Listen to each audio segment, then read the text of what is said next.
Morning all, how are we doing? Turn my volume down a little bit. How are we all doing? Morning, great filibuster. David, Dwee, Seymour, Tim, David. There's a lot of Davids in here, isn't there? Miami, Dave, another Dave, Andrew, Diamond. Everybody profits on Tuesdays. That would be nice, wouldn't it? There's a lovely gap fill on the DAX this morning, as you can see. So there's an opportunity for a gap fill there. I've just shorted it. It's coming down fairly hard.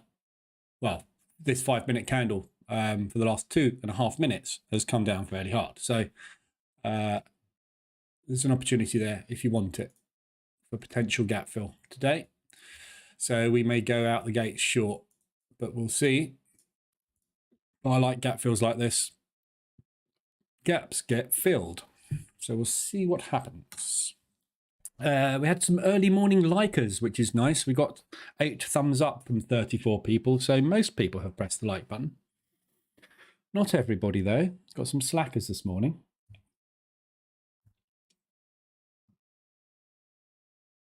So I was just looking at my P&L on another account. Right. How's everybody doing? Morning, John. Morning, Justin.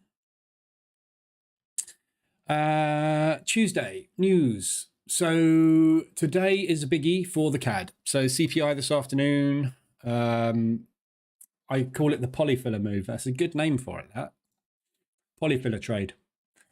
So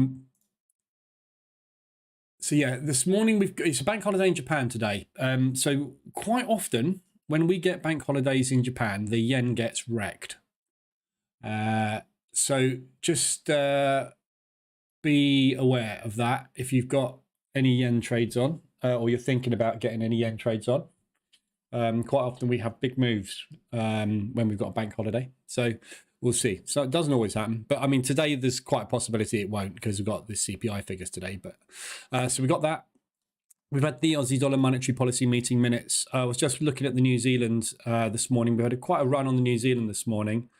Aussie, little bit downside, doesn't seem to be an awful lot happening with the Aussie. So it doesn't look like those monetary policy meeting minutes did anything this morning, which is kind of expected.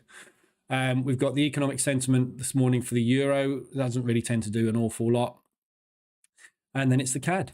And then we've got home sales this afternoon as well. We've got Lagarde speaking again later as well. But yeah, CAD this afternoon. So it's the CPI figures. So this afternoon, we're going to get a big move on the CAD. Well, say we're going to get a big move on the CAD. If the figures come out different, obviously, we will get a big move. If they come out as expected, we'll probably get a positive move on the CAD. So whenever we have any news like this coming out, there's always usually a higher than normal chance of a positive move on the currency because plus figures, green figures will push the currency. As expected figures tend to push the currency because we are getting what we have factored into the market. Negative tends to be a move down. So there's a good chance we'll get some movement on the CAD this afternoon positive. So that's all we've got from a news perspective today. There's been a little bit more news overnight from the Fed and others about the bank issues.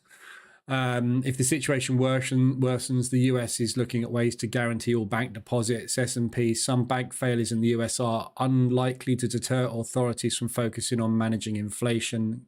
There's still talk going on, and there's still a lot of fear in the market about what's going on with these banks. At any moment, another one can fall over. And when that happens, it's just going to tank the market again. And it's just a very volatile situation at the moment. So it's quite difficult to forecast any kind of movement on the indices because they're being driven by fear at the moment. So, but big pop up today. If we have a quick look at the DAX this morning, yesterday was a lovely big up day. We had obviously the same thing yesterday. We had a gap fill yesterday. Yeah, so gaps get filled. 48% of gaps fill same day. Okay, so there's your gap fill yesterday. There's today's. Doesn't mean it's going to go boom at the open. Sometimes it does. Could go up, and then come back down, but it will come back and fill that at some point. So we'll see. But yeah, always a good opportunity for a DAX fill, a gap fill. So basically, when you get a down candle like that, very simple, stop above the high. You're either going to get it or you're not. The reward is way bigger than the risk. So it's a good risk reward opportunity. So just take it. 48% of the time it works. If you take every one, you'll be profitable. It's the same as the opening range breakout. It's a long run strategy. It will work in the long run, but it's not going to work every time. So if you take every trade, you will have a positive return on it. Yeah. So DAX yesterday, we had a bull day. So if we look at the DAX on the daily, that was a biggie yesterday. But look at the volatility. Yeah. So we are in a bull volatile market at the moment. We normally have, I can't go back that far in the DAX, but we normally have a bull calm market. We're in a bull volatile at the moment, which means we are recovering from a bear market and the market is very volatile. Look at the volatility over the last few days. Yeah. Normal candles are something like that. Big candles are something like that. This is our current volatility. It's huge. So we're getting lovely big moves. So I think this is going to continue. Which way it's going to go is impossible to tell. It's down day, up day, down day, up day, down day, up day. What do you think we should have today? There's a chance, isn't there? There's a 50-50 chance it's going to be a down day. But yeah, so you can't tell what's going on at the moment. We do know, obviously, we're in a nice big pullback, and the pullback has broken the 72. So who knows? But we're going up and down today. Lovely.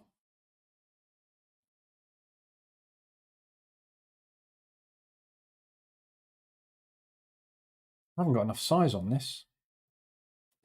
I want more size. I'm not going to add another one. Where are we? Morning, Baggy. Morning, Whacking. Morning, Stevie. What pair is this, Justin? With the gap. Sorry, I'm driving. Can't see the screen. It's the DAX. We always trade the DAX. Sorry, I'm driving. I can't see the screen. You're driving. You're trading and driving. Stop. Pull over. Only reason I say that is I was in a head-on car crash with someone on a mobile phone, and I'm lucky to be here. 3 years ago, I nearly died in a Porsche at 100 miles an hour, 120 miles an hour. So forgive me for not liking anybody that uses a mobile phone when they're driving. Seriously, pull over. Jesus.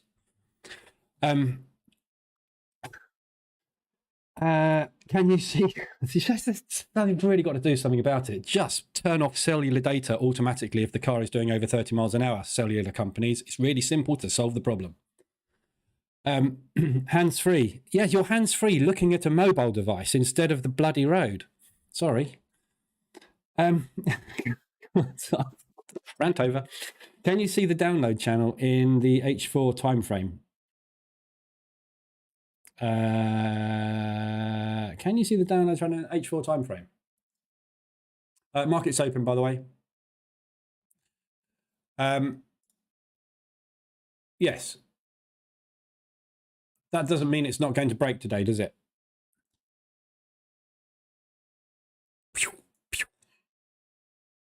It's broken already. The upside. But it doesn't mean it's not going to do that, does it? But yeah, I don't really trade channels because I don't trade trend lines. Trend lines are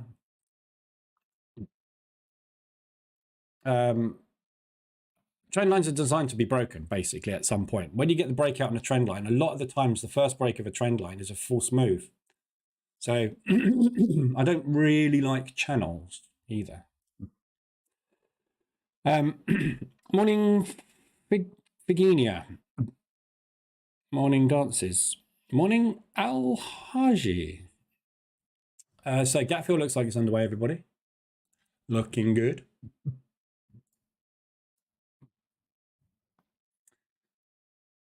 Let me just watch this for a minute and see where we go. So your pre-market 15, if you took it this morning with the opening range breakout EA, was there. So it was quite a big pre-market. Stop would be up there. So your risk reward is probably the gap fill, to be honest. 1.5 for that, isn't it? So 582.7, yeah. So pretty much the gap fill is your 1.5 R, just shy of it. So hopefully that one runs this morning.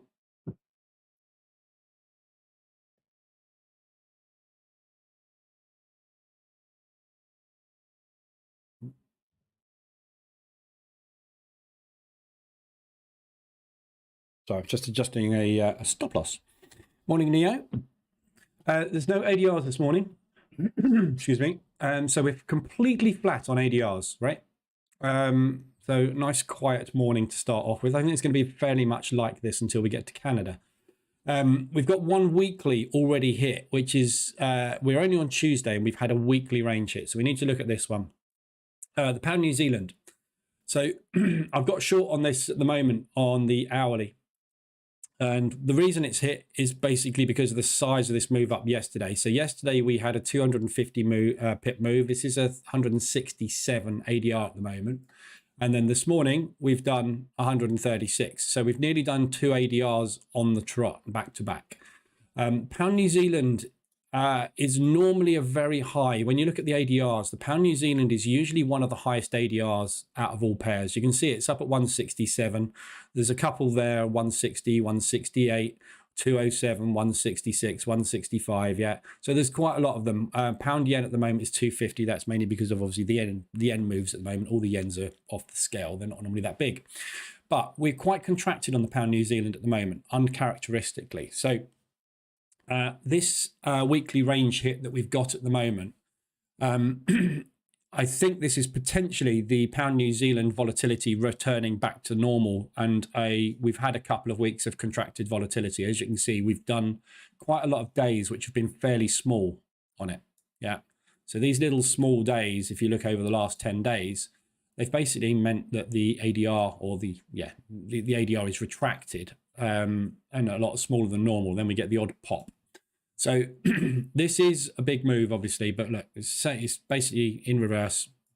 So I've obviously got the positions on it, looking for the profit take move back down. So this one looks like a good short to me at the moment, pound New Zealand. We're nicely extended on the hourly. We just got above the 80. The 4-hour RSI extension has just been hit as well. We've just had the 15-minute and the 5-minute reversaler. As you can see, I've just taken a 5-minute reversaler on this one short anyway. So looks good for a short, definitely. I like it. But it's the only one that's extended on the weekly, and hitting a weekly on a Tuesday quite often rings a little bit of an alarm bell because it means something is going on. Yeah.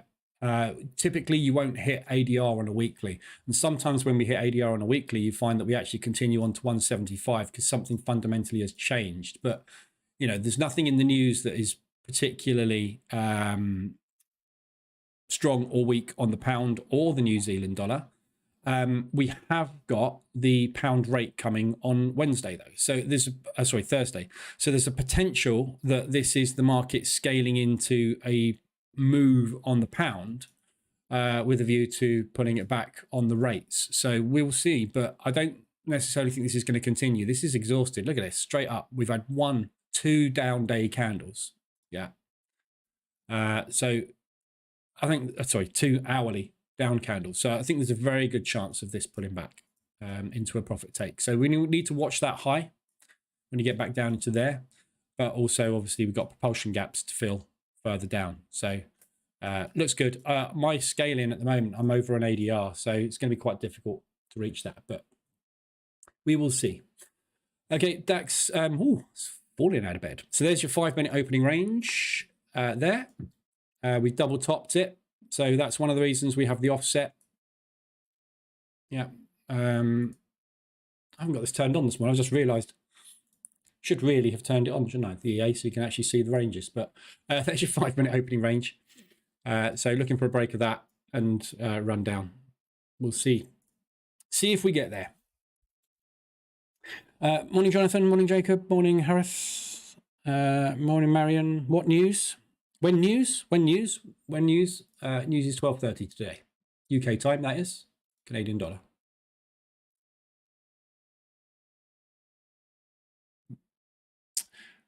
Tom, I've converted from TradingView to MT4 since watching you, and I feel like I've traveled back in time 15 years. Yeah, possibly. Don't know. Don't use TradingView. I'm sure it is very much more technically advanced. It's a web-based one, isn't it? It's a web-based platform, so it will be. But like I said yesterday, I don't know if you were in here yesterday afternoon, the platform that you use has nothing to do with profitability whatsoever. You know, if you've got a bike which is 20 years old and it's got 2 wheels and pedals and goes around, it gets you from A to B. If you've got a bike that's brand new today with suspension and everything on it, it's still got 2 wheels and 2 pedals and gets you from A to B. Yeah. It's the cyclist that makes the bike move, not the platform that makes you profitable, isn't it? So it doesn't really matter. It's personal preference. But you know, TradingView's nothing wrong with TradingView at all. I mean, it's a very, very good platform. It's just I don't use it. So you can carry on using it. I just don't code for it. So the stuff that I build and the stuff that I use is on my platform. Well, it's not my platform. Wish it was. I'd be a lot richer. Seymour, textbook structure on gold, 5 minute this morning.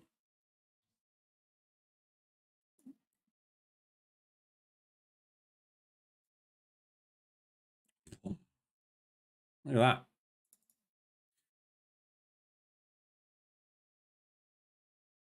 Five-minute RSI extension, reverse alert, retest, drop, pop. What's that then? So this is US dollar strength, is it, this morning? Nope. No, this is just gold collapsing out of bed, look. Yeah, this is just gold falling out of bed, look. Blimey, you're a US dollar. Where are you off to? Wow, what's going on with the euro this morning? Euro seems to be on an absolute mission. Oh, here we go. Traders raise ECB tightening. Traders raise ECB tightening bets, now favouring 25 basis point increase in May. Okay. Not quite sure why that's affecting the euro, because we were expecting 0.5, so that's actually negative. The euro's off this morning. So if the euro's off this morning, that gives a little bit more weight to our DAX gap fill. So that should be a pretty good short today. Right, we'll have a look at all the other bits and pieces in a sec. Morning, Brian. 77 people, come on, 25 likes. Let's have some more likes, see if we can get our numbers up. We got 164 to beat. That was the peak that I saw yesterday, 164. So if we keep liking it, we can pump it up the algorithm, try and get it on top of Facebook. And if we get more than 200 people in here, I'll buy everybody a pint of water.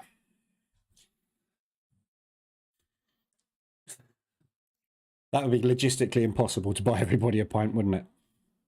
I'd have to do all sorts of traveling. That'd be mighty fun. Right, DAX is rejecting the lows. So the pre-market open lows we have stalled at. So likely going to push back up into propulsion and then potentially come back down from there. So we'll keep an eye on that. So I am short at the moment on this. I actually got short on this candlestick. So I'm in from here and I've just added on that break there. So I've got 2 positions on. So there's my average. And I'm playing it back down to there. Stop basically is actually not that close. My stop is at 151.59.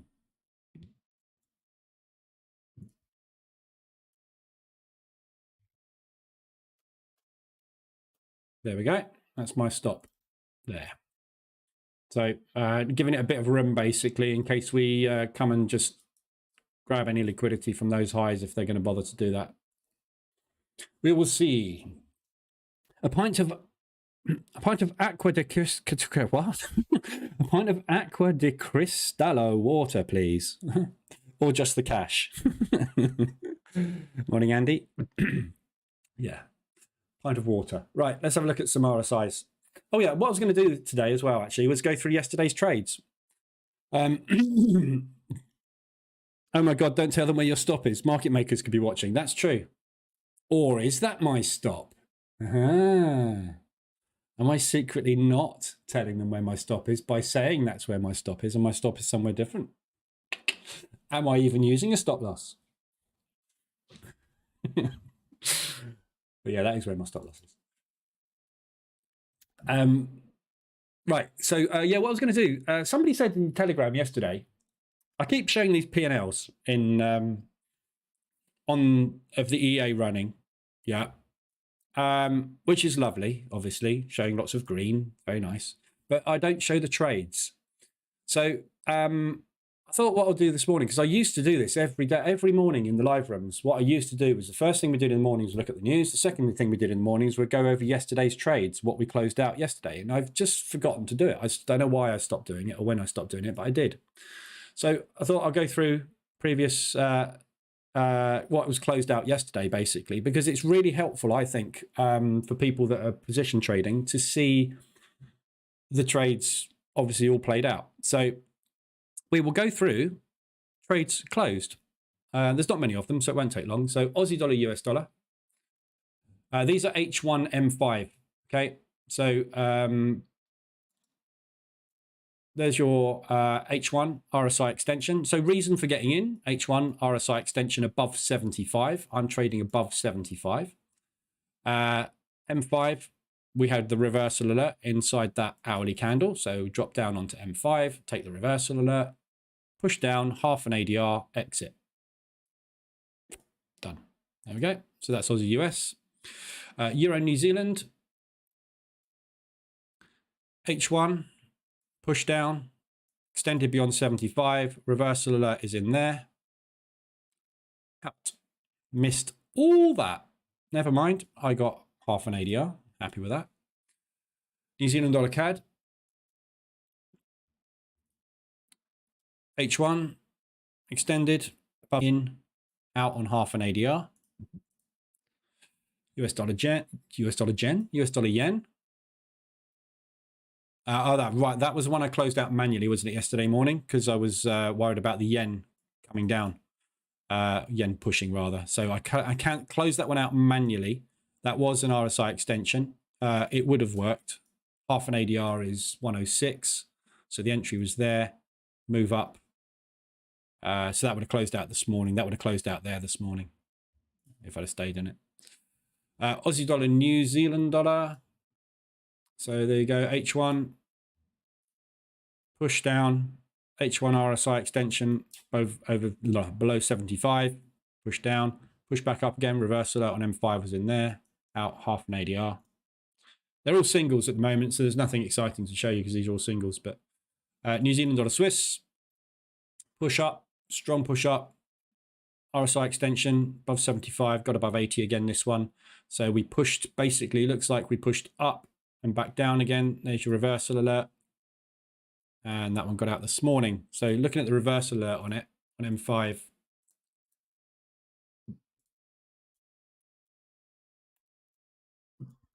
Obviously it won't be there anymore.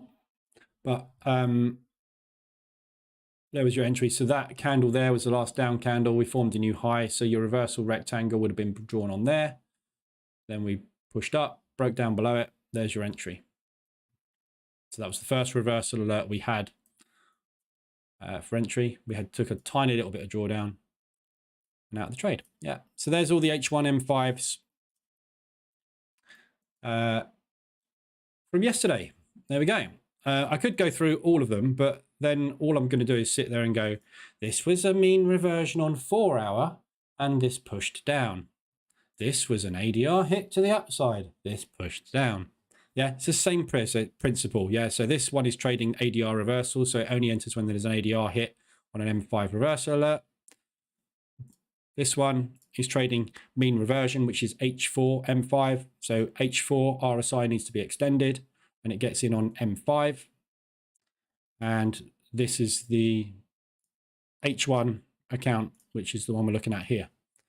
Yeah. So there you go. So there's some trades, but it helps people, I think, see see the strategies that are taught on the bootcamp all playing out in real life. Yeah, it'd be much more interesting if we get some drawdown control positions, but we've not had any recently. So there you go.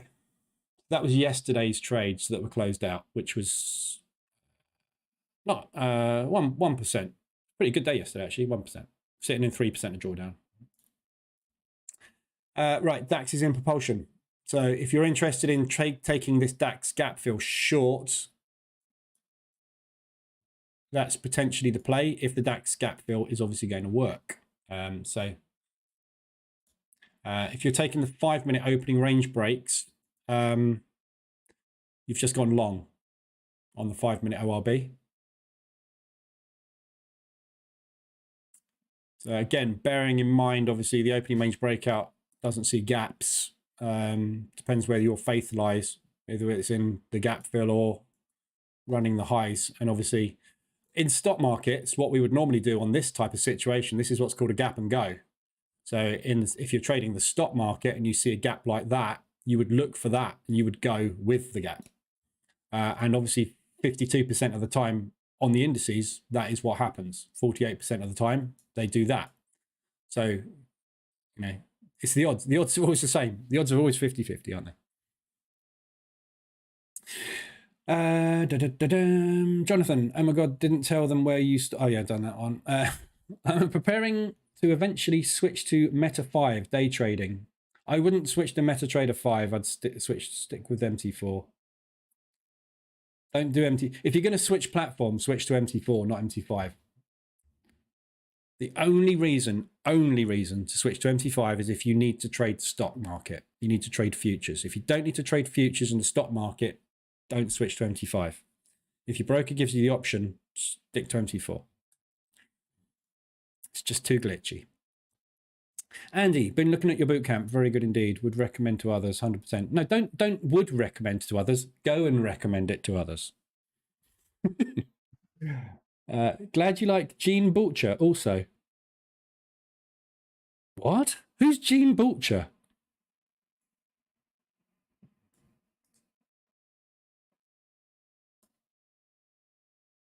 Artist. Information. Who's Gene Butcher? You've got me there. I've never heard that name. Why do you think I like Gene Butcher? Did I mention something in the bootcamp about them? Jean Le Boucher. I don't even know who that is either.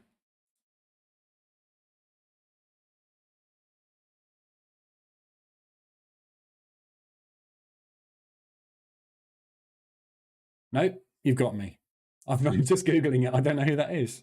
A trader. Never heard of them. Jean Boucher. Jean Boucher. I don't know. Never heard of them. Pass on that one.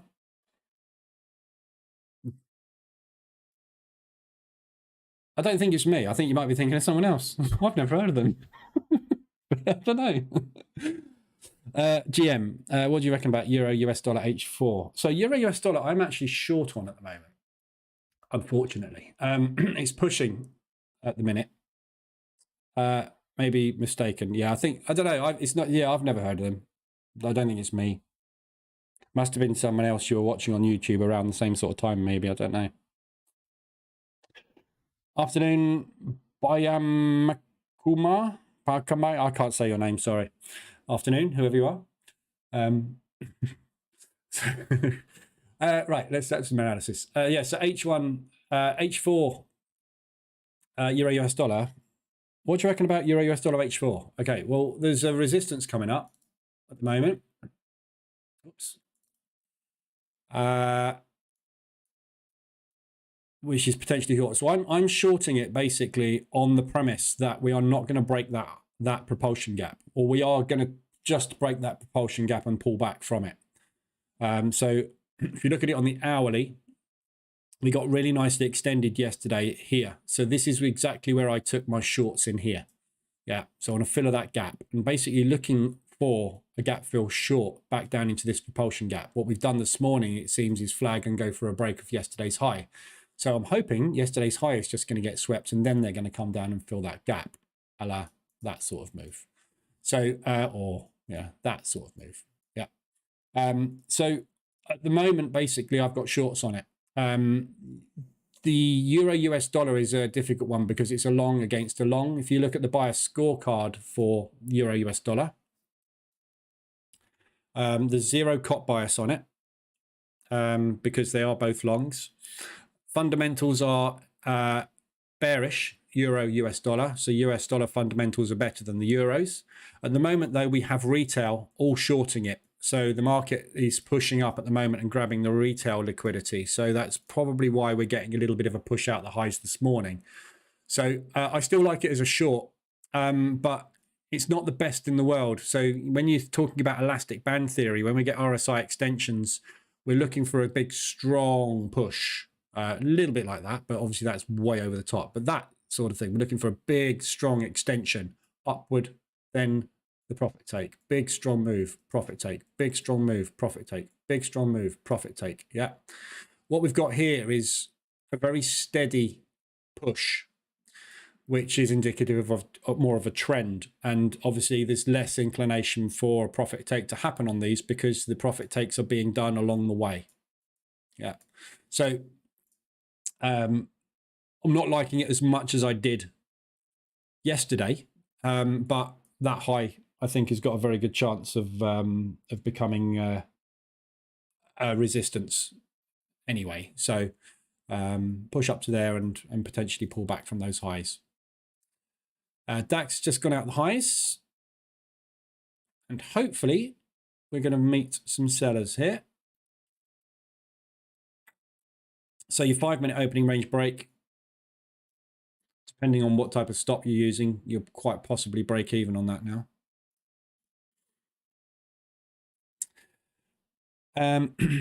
Which pair are we on? It says on the screen which pairs I'm looking at.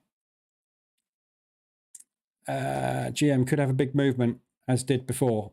Not on Euro US dollar. There's no real reason for this to move. I mean, the only reason this would do this, as every pair did, was because of US dollar strength and yen strength running into safe havens because of the banking crisis. So yes, it could obviously do that, but it's going to need more banks to fall over for that to happen. So it's unlikely, I think. I think we're probably potentially over it. I don't know. It depends on what they do with interest rates, obviously, because interest rates is what's driving this crisis in the banks. They're over leveraged on their mortgage exposure, and interest rates are going up, which is causing them to have negative returns. I fixed my mortgage at 2.5. Now they're charging 7%. They're losing 5% a month on my mortgage. Tough titty, bank.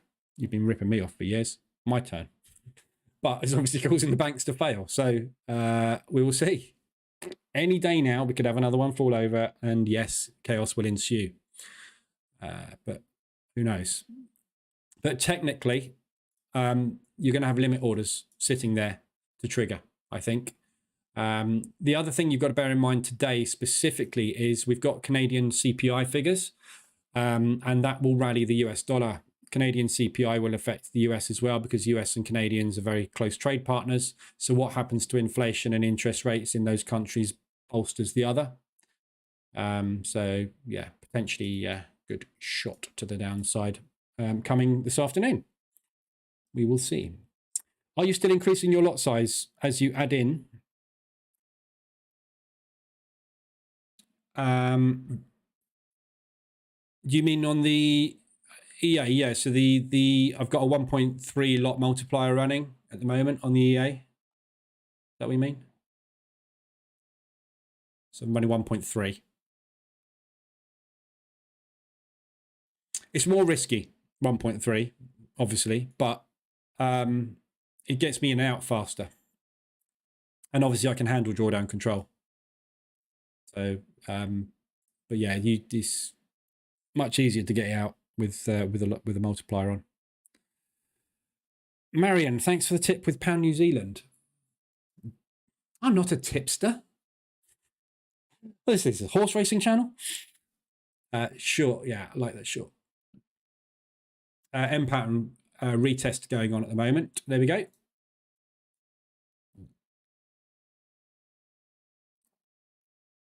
This pound is well overdue. God, look at these wicks here. Look. Oh my God. What is that all about? Yeah, well overdue pound New Zealand, a profit take move. So, you know, for those fibby people out there, stick your fibs on. Looking for a minimum 38 retracement on it, which is basically back down into the support rectangle. So we haven't had one down candle today on the hourly apart from that one we just had. So we've got this resistance here, which is likely to turn into support somewhere. So some kind of bash through that and up from there. But these two propulsion gaps, I think, are good targets to the downside. So I'll be looking for that lower one, which is 68 to 71 retracement. If you like your fibs, obviously. Oh, DAX. I'm stopped out on the DAX. Gutted.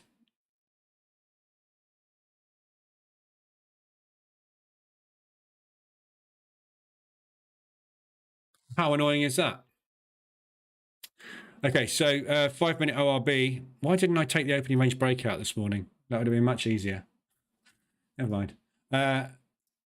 Still like this for a fill, though. Obviously, we'll see. I'm quite surprised this is pushing so hard based on the fact that we've got euro strength this morning. Normally, what you would see is the opposite happening on the index to the base currency.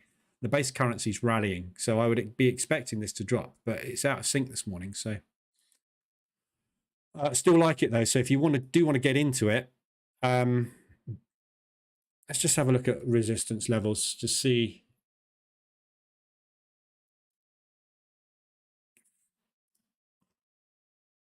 So yesterday's high is not far away at all.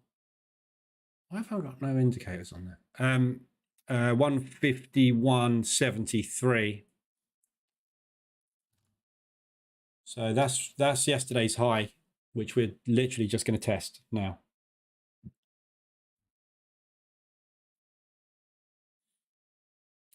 Failing that, last week's high is 152.73 instead of 151.73.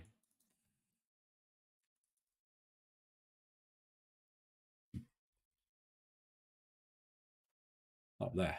So those are your two potential resistance. So if we get up to there, that would be a very nice short. And obviously where we are right now is a very nice short as well.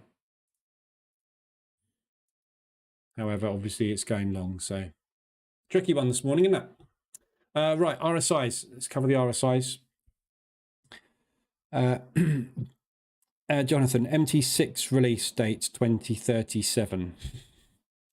Yeah, I don't think MT6 will ever happen. I think MT4, amazing. MT5, not great. MT6, probably not going to happen because they couldn't get MT5 right. So I think MT4, and then it dies. As long as brokers are around, as long as prop firms are around, MT4 will be here. Getting Phoebe with it. No. Right. RSIs. So 4-hour RSIs. We'll start with the 4 hours. Euro Swiss. 4-hour extension to the upside. As you can see, very strong push. So we're up above 75. So we're looking for some kind of profit take move. I've got initial sell on that on an H1 M5 here. So I'll be taking a second position on that. We're coming up into a propulsion gap, which is being tested at the moment. We've got this other big one up here. So it looks to me like we are going to do the V-shaped recovery. So we will see what happens on this one. But yeah, 4-hour nice extension. Just got pretty much up to 75 on that one. So dropping down to M15, wait for that reversal alert. Or if you want to, take M5. It's the same candle basically, M5 and M15. So that's your reversal alert. So I'm not actually going to take a second on that because the M5 reversal alert is too close. That's 20 pips away. I need 42 pips. I need at least half an ADR between positions. So if this does push up further and we get a reversal alert a little bit higher up this morning, then I will be able to get that on, but not even there.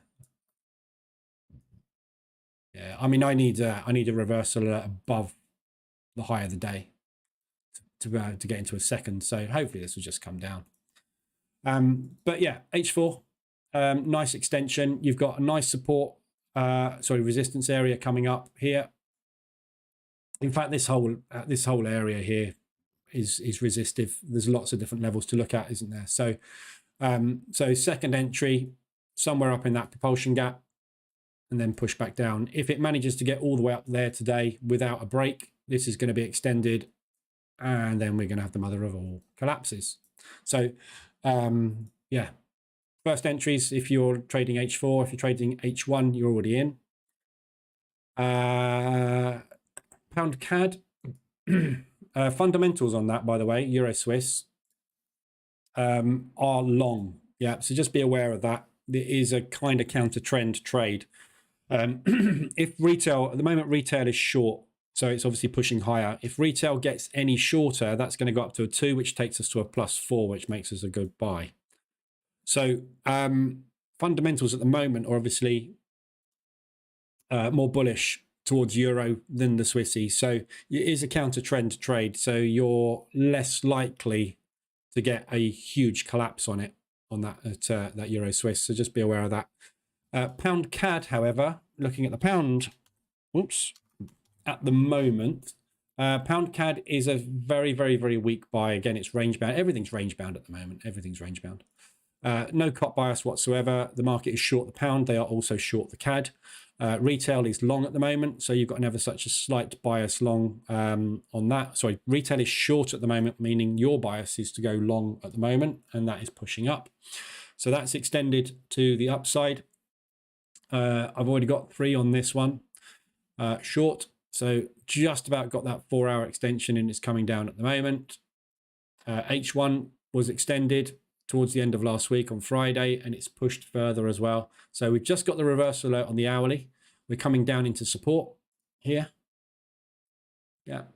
So, but we've got this massive move here, which has created on the 4-hour a number of different propulsion gaps, but this one all the way back down at the origin of that accumulation break, I think is probably a decent target. The pound is weak across the board. So if you look at everything pound based, it's all a short or range bound. And if it's range bound, the only reason it's range bound is because the market is short on it at the moment, which gives you a signal to go long. So as soon as the market flips long on it, this thing's coming down like a house of cards. So we're just trying, obviously you can't time the entry, so we're just waiting for the market to flip to the other side. We've got a really nice support coming up. Now, the thing we've got obviously going for this today is the CAD CPI figures at 12:30. So when those figures come out, if they are green in any shape or form, this thing is coming down, right? If they come out as expected, likelihood is this thing is coming down. So today's the day basically on this. So if you've got, you shouldn't really be in any more than maximum 3 positions, maybe even 2. I've got 3 on because this is an H1. If you're in H4, you would have taken an entry on it last week. I don't even know where you would have got in on that because it's such a parabolic move. You'd have got in there. So that would have been your entry on H4. You'd have had 1 in there. You would have had 1 in somewhere up here. So you'll be in 2, potentially getting into 3. Obviously, your average is going to be somewhere in there. So it's a really, really easy out today. If we get a big, strong push on CPI, we get a 150 weekly range hit on Euro New Zealand as well. So if you get a 125 extension on RSI, you're out of that today. ADR even, can't get my words out today. Euro New Zealand, weekly range hit. Whoa, Euro's off, look at it.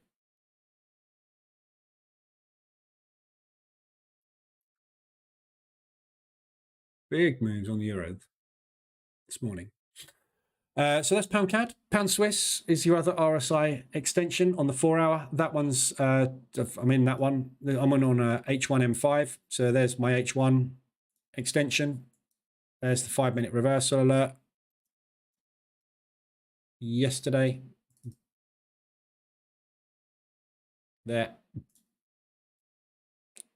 So that candle there. was your reversal alert. Structure break was there. Pushed up a little bit, tap, tap, drop. So a nice pushback down on this one. So I'm already in it. If you want H4, you've missed it. So it was basically on the Asia-London sort of crossover, really. You got the reversal alert. So that was your entry there. Depending on your broker, you either got in there or there, one or the other. But like that, back down into propulsion. ADR. That's good. So nice extension on that one as well. Nice big move on this. Obviously, we know about the Swiss franc. The reason everything's pushing against the Swiss franc is because of the Credit Suisse issue. Swiss National Bank needing to bail everybody out. So every chance of a A-shaped recovery on this one. But obviously don't get greedy, just get out with some money. Euro New Zealand has also hit ADR. So there's our first ADR. Why is this euro so strong this morning? I don't see how that is a plus. We were expecting a 0.5. So what you're saying is we're going to reduce our interest rates, make us less attractive, and euro pushes. That doesn't make any sense. Europe is relatively safe. All right, this might be this talk coming out from Goldman's about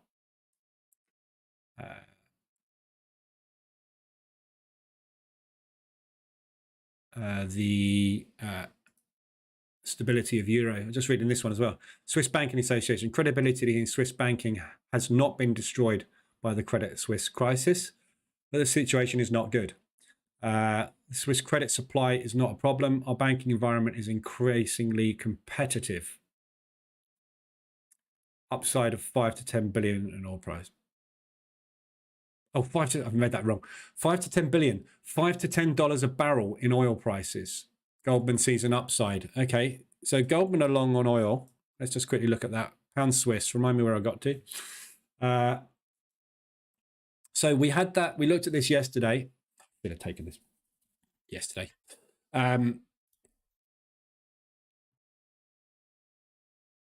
So we got the reversal out on the 4 hour. We looked at this, didn't we, of this. This is the old daily level that we were looking for a bounce at. We got that reversal out on the hourly now as well. So we dipped down, pushed back up again, bounced back, pushed up, bounced, push, bounce, push. So we're looking at $5 to $10 a barrel. So again, like I was saying, the $65 a barrel mark was where I was thinking this looks legitimately like the bottom. But then we broke it and was like, right, okay, fine. This is obviously during all this Credit Suisse debacle. Upside originally was 107 a barrel. They reduced that forecast to somewhere around about 95. So now what Goldman are saying is they see at least a $5 to $10 increase. So we're looking at somewhere in the region of $70 to $75 a barrel, which brings us back up here. So long stop, if you want to use a stop, which I would recommend on oil, all the way up to there. So looks like a pretty nice, easy long, doesn't it? Pound New Zealand extended. Blimey, pound! What the hell are you doing? This is weakness in the New Zealand dollar. We've obviously just had an ADR and an AWR on New Zealand pairs, so this is weakness in the New Zealand dollar causing this at the moment. If you look at all the other New Zealand pairs, you find Aussie New Zealand flying up, Euro New Zealand flying up, Pound New Zealand's flying up, and all the New Zealand pairs, I should imagine, are coming down. There we go. So something has ticked off the New Zealand dollar, basically. So there are lots of weakness in the New Zealand dollar for some reason at the moment. I'm not quite sure why that is. I can't see anything about the New Zealand dollar anywhere, but they obviously just are having a funny 5 minutes. So just literally money flooding out of the New Zealand dollar for some reason at the moment. But so Pound New Zealand nicely extended on the 4 hour. Very extended. This is lovely short. Very, very extended. We've just broken out the highs there. So there's a potential for a retest and bounce. However, that's going to require a strong pound.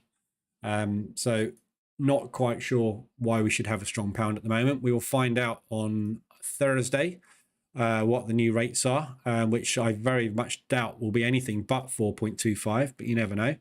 And then the monetary policy summary will give us an indication as to whether or not we're going to go higher. And this is a really difficult one at the moment. There's not a lot of forward guidance being given over the last 3 months on the pound. They've said, yes, they are going to increase their interest rates, but they haven't said what to. And they haven't really indicated a terminal rate on it, but I would anticipate it being somewhere around the 4.5 to 4.75. We're getting close, I think. So the pound will probably start to waver. And obviously whether or not the New Zealand powers up is down to the New Zealand, but that's a very, very nice, big, strong move. So we'll get a nice big profit take move back off the back of that. If you look at the hourly, as I said, I already looked at this one this morning. We've got propulsion gaps down here, which we're going to come back down and sort out at some point. It's just a case of when. So H4 looks lovely for an entry. Only just got in, so that can get a little bit more extended. Resistance-wise,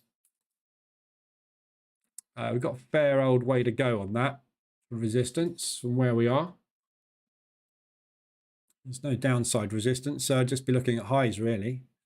Obviously, those are your highs. So that's the absolute top at the moment. So miles away, another 100 ADR to the upside. This thing's going to struggle, I think, to get another 100 ADR before it needs a pullback. So looks good for a short. Pound New Zealand and pound US dollar.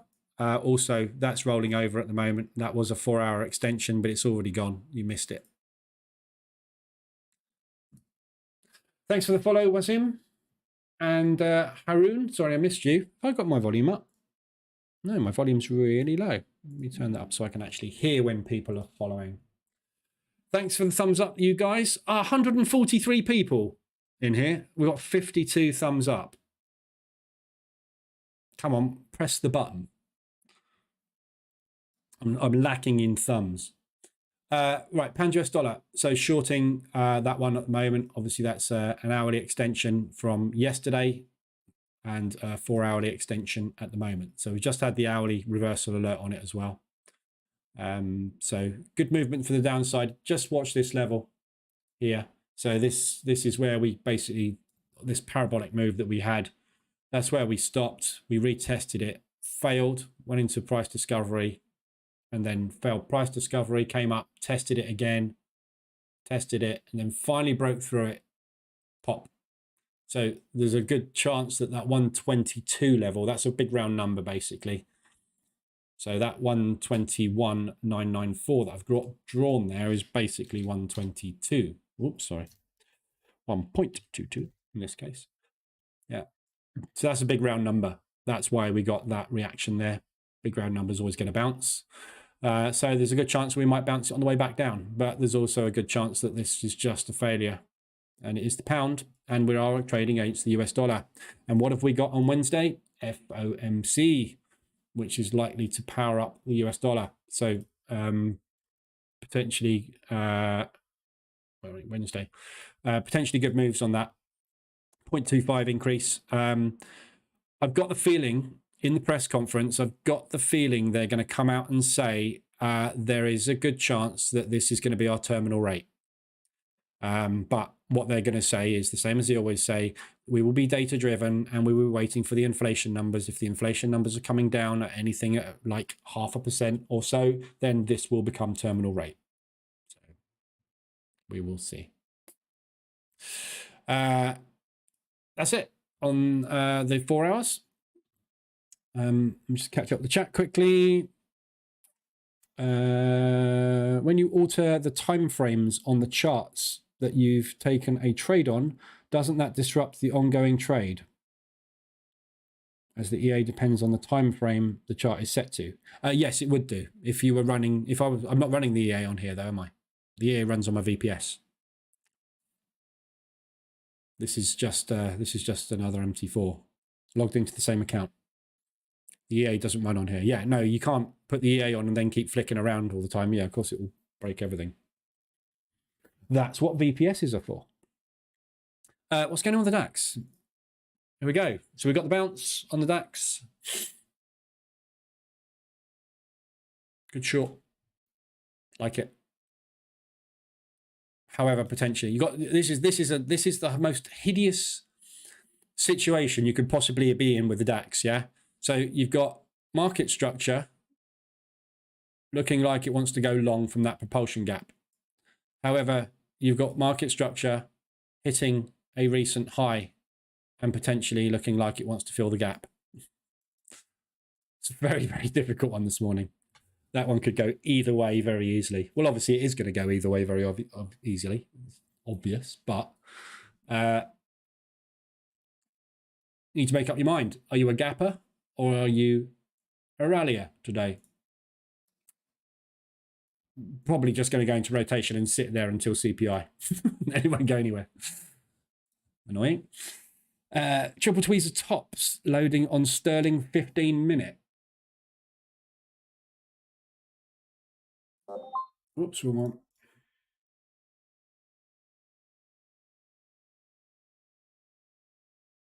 Yeah. Mr. Wick has entered the building. Officially on the pound US dollar. Hit the short button. So yeah, nice. It's almost a quadruple top. Buyers are not letting that back through. So reversal hasn't retested yet, but you know, that's why I don't trade retests. Yeah. So a lot of people say, why don't you trade the retests? Because we're trying to form the whole premise of the indicator is to show us M pattern reversals and W pattern reversals. And that's what the retest arrow shows us. But a lot of the time you won't get a retest. So if we get a structure break and the market is strong, it will just go. So you'll never get that retest. So if you take the retests, they form much nicer reversal patterns, which typically are stronger. And you'll get a pretty much the same entry as you would on the original entry. But you'll also miss them if they just do an A shape. So that being a prime example of one that has done exactly that.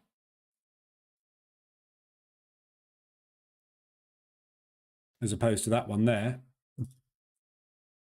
which obviously gave you the retest. Thanks for the follow, whoever that was. Dumisani Moyo. Welcome aboard. 137 people at not quite at yesterday's 164 record. Close. Not telling enough people. Euro New Zealand hourlies. So I'm just going to cover the hourly RSIs. So for those that aren't familiar with the RSI dashboard, left-hand side is H4. Right-hand side is H1. That's a really bad H1. It's actually a pretty bad H4 as well, isn't it? Crap at drawing with the mouse. So yeah, these are the hourly RSI extensions. These are the 4 hourly RSI extensions. The further along it is, the stronger the extension. Therefore, the faster the snapback is likely to be. So Euro New Zealand, big extension to the upside. As you can see, we've got a big pump going on the New Zealand at the moment, or rather, well, we've got a big move going on the Euro at the moment, and obviously the New Zealand is weak as well. So this is kind of like the perfect storm at the moment. So big strong push on the hourly. We're above the 80 level. Whenever we get extended all the way across, so this is 70, 75, 80. So 80 level is kind of, anything above 80 is just like super, super strong and ready to pull back. So we've moved all the way up today. We haven't had a profit take move all day. So we've left in our wake a lovely big propulsion gap from yesterday. We've got a propulsion gap from this morning from this accumulation break. Yeah, so these propulsion gaps will come back and get filled at some point. Yeah, that's what they do. They always get filled up. Yeah, so we're coming back down to here at some point. So it's just a case of trying to time the entry. We've just taken out the highs of last Wednesday, which isn't the high of the week. The high of the week was there, Monday. So we've got 2 scenarios. It's either going to come down from here or we're going to flag, break, and come back up. and test that level. From that level, we'll come back down, I would imagine. So very nice extended on the hourly, really good entry. So drop down M5, wait for the reversal alert. There's your entry there, short, and then obviously wherever down there. So it looks really good. Euro New Zealand bias on the Euro New Zealand is buy at the moment, mainly because we've got retail are shorting. So everyone in retail is shorting, therefore that gives us a bias long. So if you look at the retail scorecard, Euro New Zealand, 86% of retail traders are shorting Euro New Zealand. They're also shorting Pound New Zealand. What is going on with Euro New Zealand? It's going up. What is going on with Pound New Zealand? It's going up. Yeah. So basically, they're just taking the liquidity of the retail crowd at the moment. So we need to just wait for that to wane a little bit, I think. But yeah, looks good. Euro New Zealand for short. Pound New Zealand is the, oh, there you go. Pound New Zealand, already on it. Hourly, extended. We've just taken liquidity. This is exactly what I'm talking about, yeah? So we got in short this morning. Everybody in Asia and London saw this going up. We saw this move back down. Everybody got in short. Where did their stop go? There. What did the market do? Come and take their liquidity. Why did they do that? Because 91% of the market has been hitting the short button. Yeah. Every time the market hits the short button, they put a stop above the high, gets taken. They put a stop above the high, gets taken. Above the high, taken. Above the high, taken. And all the basically the banks are saying is, you keep doing this, we'll keep doing this. What do retail do? They stupidly keep doing this because that's what retail does. They try and catch the top and they try and catch the bottom. You can't do that. Virtually impossible. So basically, this will keep going up as long as retail are shorting it. So hopefully retail are going to stop shorting it, because I am actually short on it. So I'm on the side of retail at the moment, but anyway. So yeah, nicely extended to the upside on the hourly. So we're looking for 5-minute reversal alerts. I'm already in this one anyway, so waiting for it to come back down and come back down into that level. What platform is this? It's MT4, MetaTrader 4. Thanks for the follow, Fabio. Welcome aboard. Let me just catch up on the chat. Actually, no, let me just finish these off because I've only got 2 to do. New Zealand dollar CAD. Extended to the downside. I'm long on this already. The 1 hour extension triggered down here. We got a reversal alert on this morning. Here. So that was your reversal alert candle there. And basically it's still coming down. So the New Zealand dollar is melting today for some reason. I'm not quite sure. I can't see any news that would suggest the New Zealand dollar should be weak, but it is. So we've got a weak New Zealand at the moment. Looking for support levels on this. There's a few areas we can look at. Obviously, we've got this level here, which is a very, very, very obvious one. So we've pushed up and tapped into this a number of times, rejected, pushed above it, tapped down into it a number of times. So this is a very strong support resistance zone. Coming back down, that's also ADR today. So that's also its average daily range at support. So you're going to find some limit orders are triggering there, definitely. So we'll get a bounce off of that today. Whether we get a reversal back up into this propulsion gap, I don't know. We've got this one to fill as well. Canadian dollar news. Yeah, so if we get a bullish CAD, this is going to come down further. If we get a bearish CAD, we're going to get a bounce. So if we get a bullish CAD, we could easily look at a 200 ADR move, which takes us down to there. And at that point, we'll probably get a pullback. So in there, I'll get in a second entry somewhere down there, and I'll get out when we come back and retest that resistance. And New Zealand dollar, US dollar is the other one. Extended. I'm along on this already. So we're already extended. We're coming back down into this propulsion gap at the moment. It's range bound, isn't it? So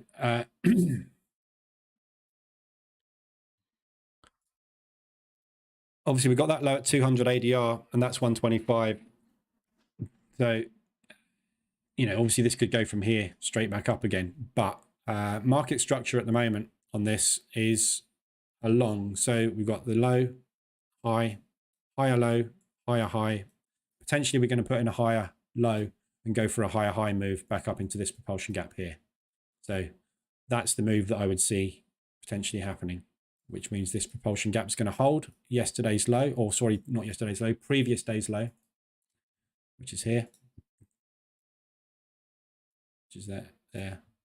So somewhere in here, looking for a bounce. If that doesn't hold, we're looking for a bounce down here. So first entry is there. We'll be looking to take second entry down there and then push back up into propulsion. Obviously, if it comes down to these lows, there'll be 3 entries and we'll get out on the third. Like it. Obviously, New Zealand US dollar and New Zealand CAD. Yeah, I would not take both of these trades. Ideally, that's the better of the two because it's more extended.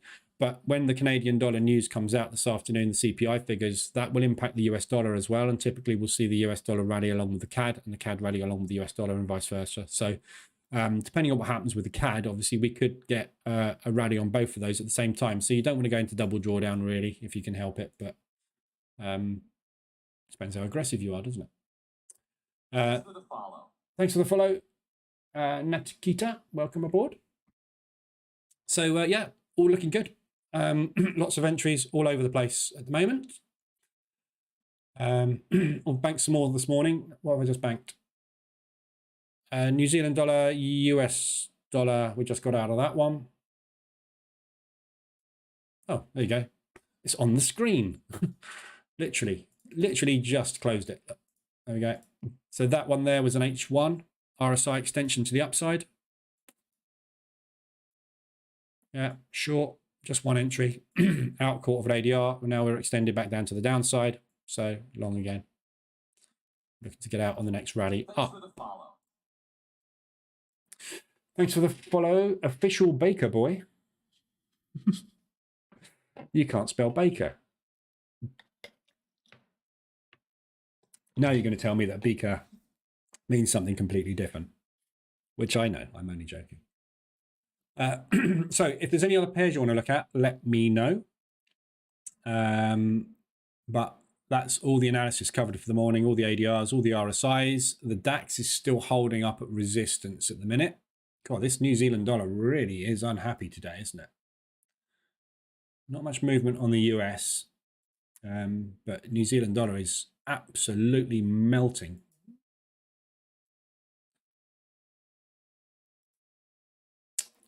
So is the Aussie. So this looks like this, again, same as US dollar and CAD move together, the Aussie and the New Zealand move together. So some of these, all these Aussie pairs are coming down. There was obviously something this morning in the monetary policy meeting minutes that the market has not liked. Weekly range just hit on the New Zealand dollar CAD. So we're only on Tuesday. We've already done our weekly range so far, 2 big melty days. So we're just about to get an ADR hit on this as well. And the ADR is at support. So really good entry opportunity there. Melty. What was the, let's have a look at what the news was. Inflation is too high. The labour market is tight and business surveys are strong. Further monetary policy tightening is expected to be required to bring inflation down. Board observed that Australia's interest rates are lower than those of several other nations, which might have an impact on the Australian dollar. My God, really? You've just noticed that? Is there any Aussies in here? I don't want to offend anybody. I love Australia. I spent 6 weeks traveling around Australia. Amazing country, but my God, some of them are thick. Sorry, you're Australian. You're not because you're here. Okay. But they've just said that their interest, they've it's not the way that it's the way they say it, isn't it? The board has observed that Australia's interest rates are lower than those of several other nations. Maybe you should come and visit my website because that's been very, very clear for an awful long time, Australia. That is why your dollar has been going down, because you have not been putting that up at the same rate as everybody else. I've been saying this for the last year, but you haven't been listening to me, have you? That's why your inflation is actually going up when everybody else's is coming down. It's not rocket science, it's economics. So yeah, it's just stating the obvious. But obviously the market has obviously gone, duh, really? And they're also now slamming the Aussie into the floor, which is dragging the New Zealand dollar down with it. So that's why the New Zealand dollar is coming down. There's nothing wrong with the New Zealand dollar, it's the Aussies. But Aussie is stronger than New Zealand. So this shows you, this is a barometer between the Aussie and New Zealand, obviously. So this shows you that the New Zealand dollar is weaker than the Australian dollar on the back of the Australian news. So it'll only be temporary. It'll obviously come back again at some point.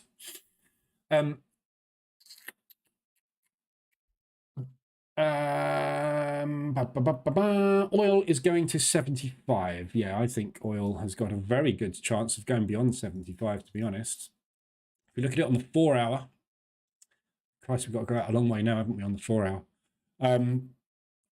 The 75 a barrel basically is kind of around about that support, that 74 there.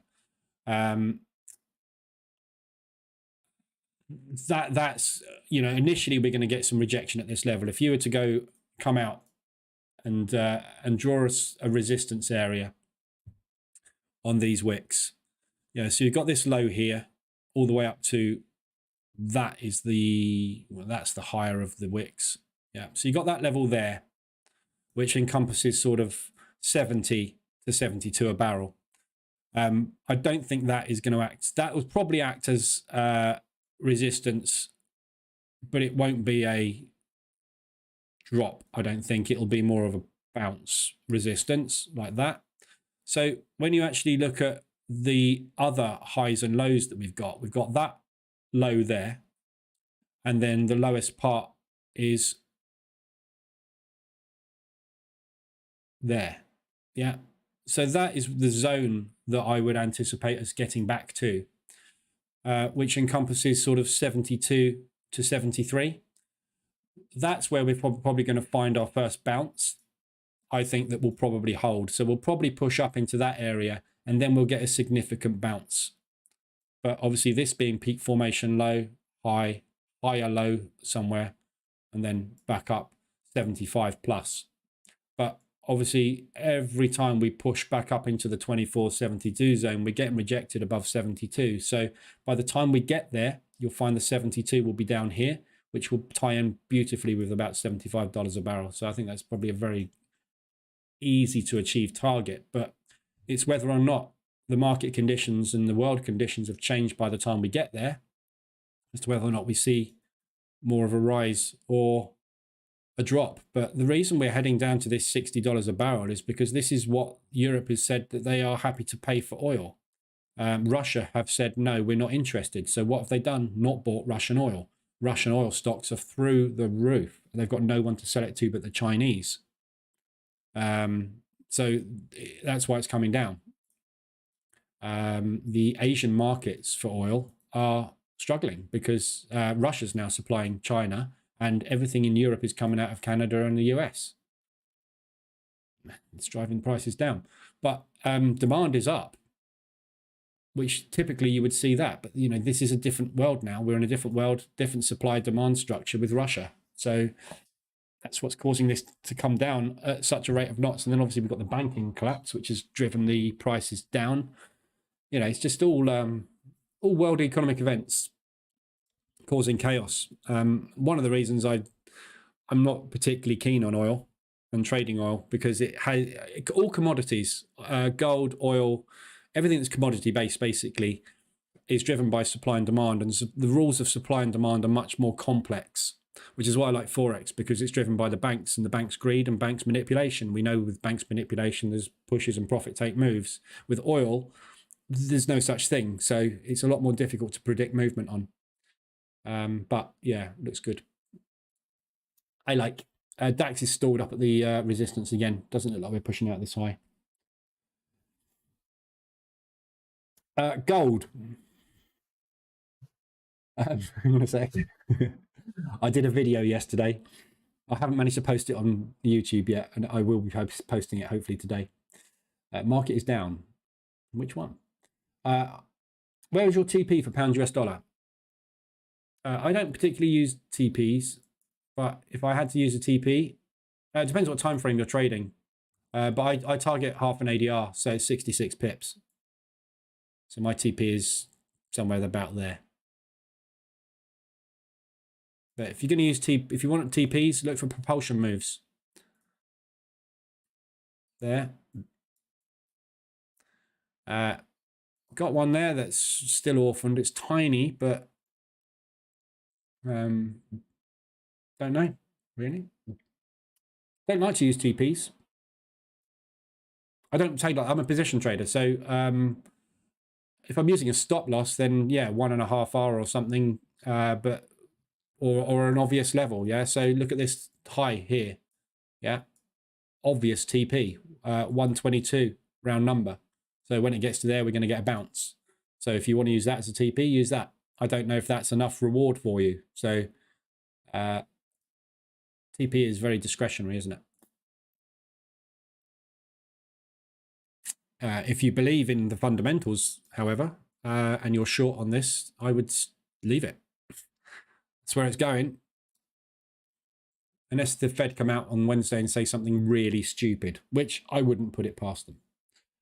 At the time of the banking news last week, money plowed into the safe havens, yen, Swiss, gold, right? Yep. But pairs against the US dollar, i.e. XXX US dollar, all went down, suggesting US dollar strength. Yes. The US dollar is a safe haven. Money, US dollar is the world currency. Yeah. So everything that is not everything, but a lot of what is transacted in the world. Look at the futures market. Yeah. 90% of the futures market is transacted in US dollars, right? All the majors are called the majors because they are the crosses with the US dollar. Pound US dollar, Euro US dollar, New Zealand, Aussie, US dollar Swiss, US dollar yen.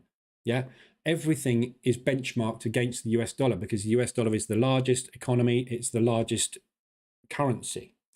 So when you want to put your money somewhere safe, you put it somewhere that is likely to succeed. The largest, strongest currency in history, the US dollar.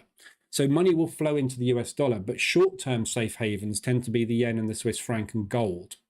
Those get pulled out a lot more faster. So yeah, you'll find US dollar. Everything will come down against US dollar when there's a run on the banks, unless it is a US bank. And this is the difference with the Swiss franc this time. You've seen the Swiss franc this time weaken dramatically. Yeah, everything's gone up against the Swiss franc because it was a Swiss bank that was involved in the banking crisis this time, as well as the SVB, obviously, Silicon Valley Bank. So I think safe havens are changing. We had a period last year where the Swiss National Bank was not being used as a safe haven. It has been in the past, and it changes. It does change. The yen is always a good one, but the yen has been massively weak because of the fundamentals. Yeah, these guys are not interested in increasing their interest rates. Their inflation is going up. Unemployment is massively low, which is amazing. But it's a tiny little country. But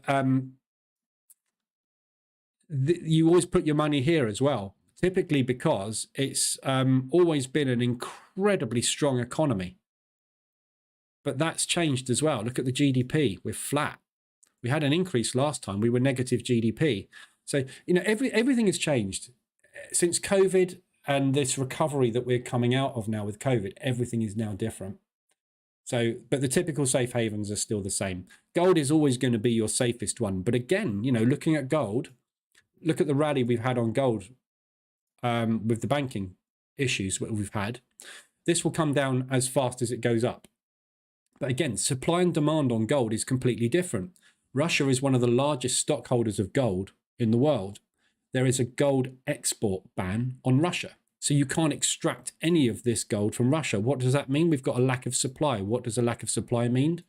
Increasing prices. Yeah. So, you know, looking at gold, why is gold going up? Because we can't get hold of it anymore. So there's so many factors in the last 12 months which have changed the way that we look at everything. We've got wars coming out, we've got COVID coming out, we've got interest rates and inflation going through the roof at rates we've never seen. You know, there's so much changing. So it's very, very difficult to predict anything at the moment. But what we can predict is when the market is pushed really hard, it will pull back on normal currency pairs, which is why they're the safest thing to trade. Pravin. So I've got this video on gold called Why I Don't Trade Gold.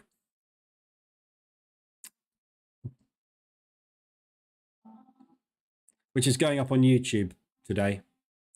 Yeah. Everybody asked me about gold. What's my analysis on gold? Like Addy's just asked for it. Pravin's just asked for it. Pravin's asked for it again. Yeah. So this is a video from yesterday, which is going up on YouTube. I don't trade gold because I don't make money on it.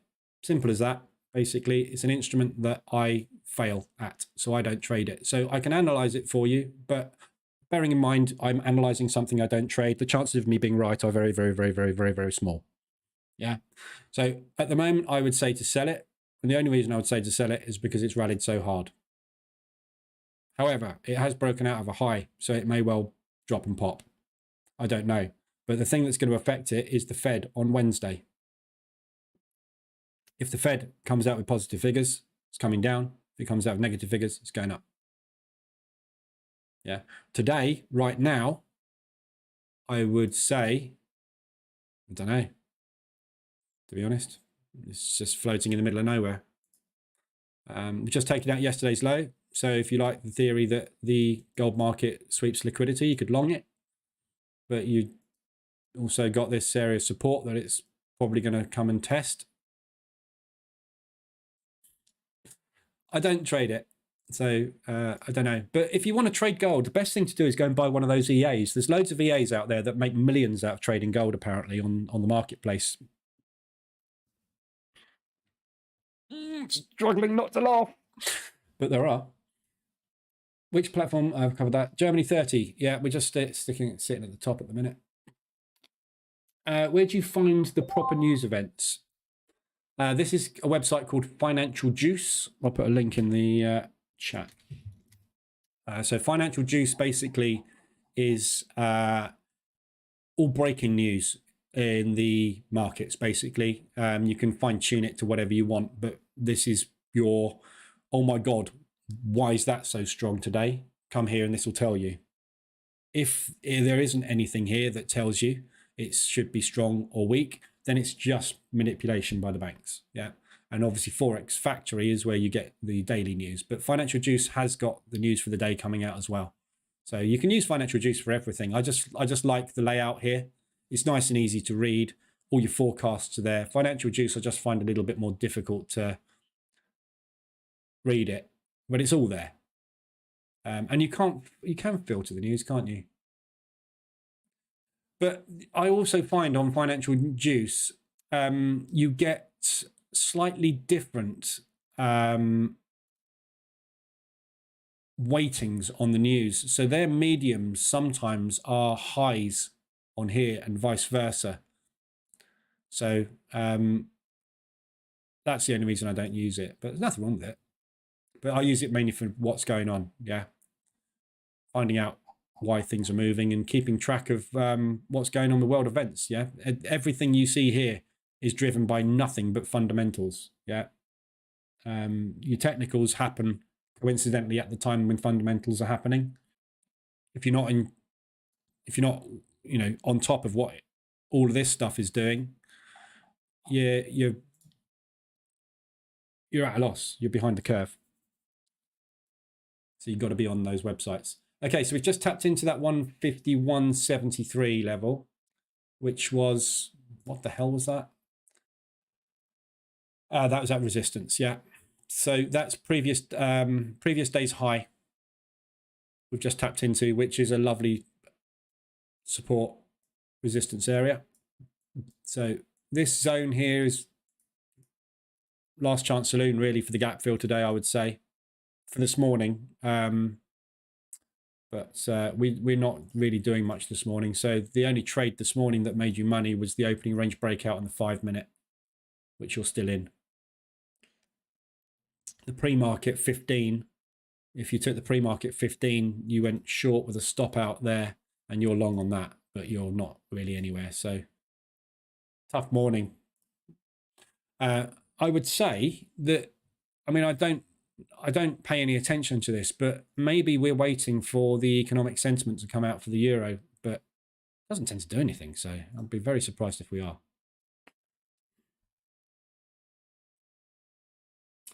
Chris, anything worth entering now? Yeah, so anything that's extended. So Euro New Zealand, you're asking me because I'm only going to tell you the way that I trade if there's anything worth entering now, but I would be going short Euro New Zealand. I'd be going short New Zealand dollar CAD, long New Zealand dollar CAD rather. And all these RSI extensions. So we've got a few more that have crept in now. Look, Aussie dollar CAD extended to the downside. Yeah, big move that. Look at that. If we get back down into a propulsion, that'd be a good long out of there. We've also got Aussie New Zealand now extended to the upside, coming up into resistance. Got two resistance areas up there. So drop down M5, wait for the next reversal alert, which is going to be very, very tight, and trade that back down. It's coming back down into here. It's a nice little short. Euro odd. That's very extended. Again, straight up into the propulsion gap. So that's now filled. High on that from last Wednesday is ADR. So you got confluence there with ADR. That's a good support, resistance area. So we touched it, tapped it there. We've gone into it there, rejected it twice there. So it's a nice little area, likely to get a bounce from, coming back down into there. There's lots. If you haven't got the RSI dashboard, that's the RSI extensions at the moment. If you haven't got the ADR dashboard, that's your ADR and weekly extensions at the moment. We've got some monthlies, but I'm not worried about the monthlies this month. This month's mental. So too much fundamentally happening this month to really pay attention to the monthlies, I think. I've put the house down on a pound short, Jonathan. Good one. Pound US dollar, I assume.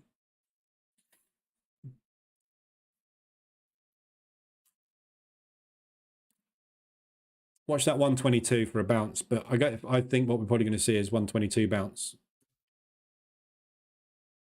But CPI this afternoon is very important. CPI is going to be a big one. Hey, we got 169 people in here, guys.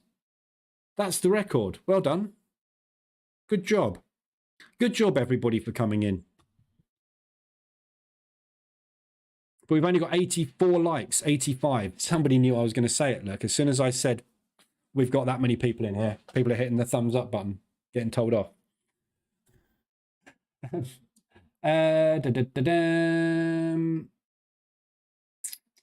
been watching the footy, Dallas.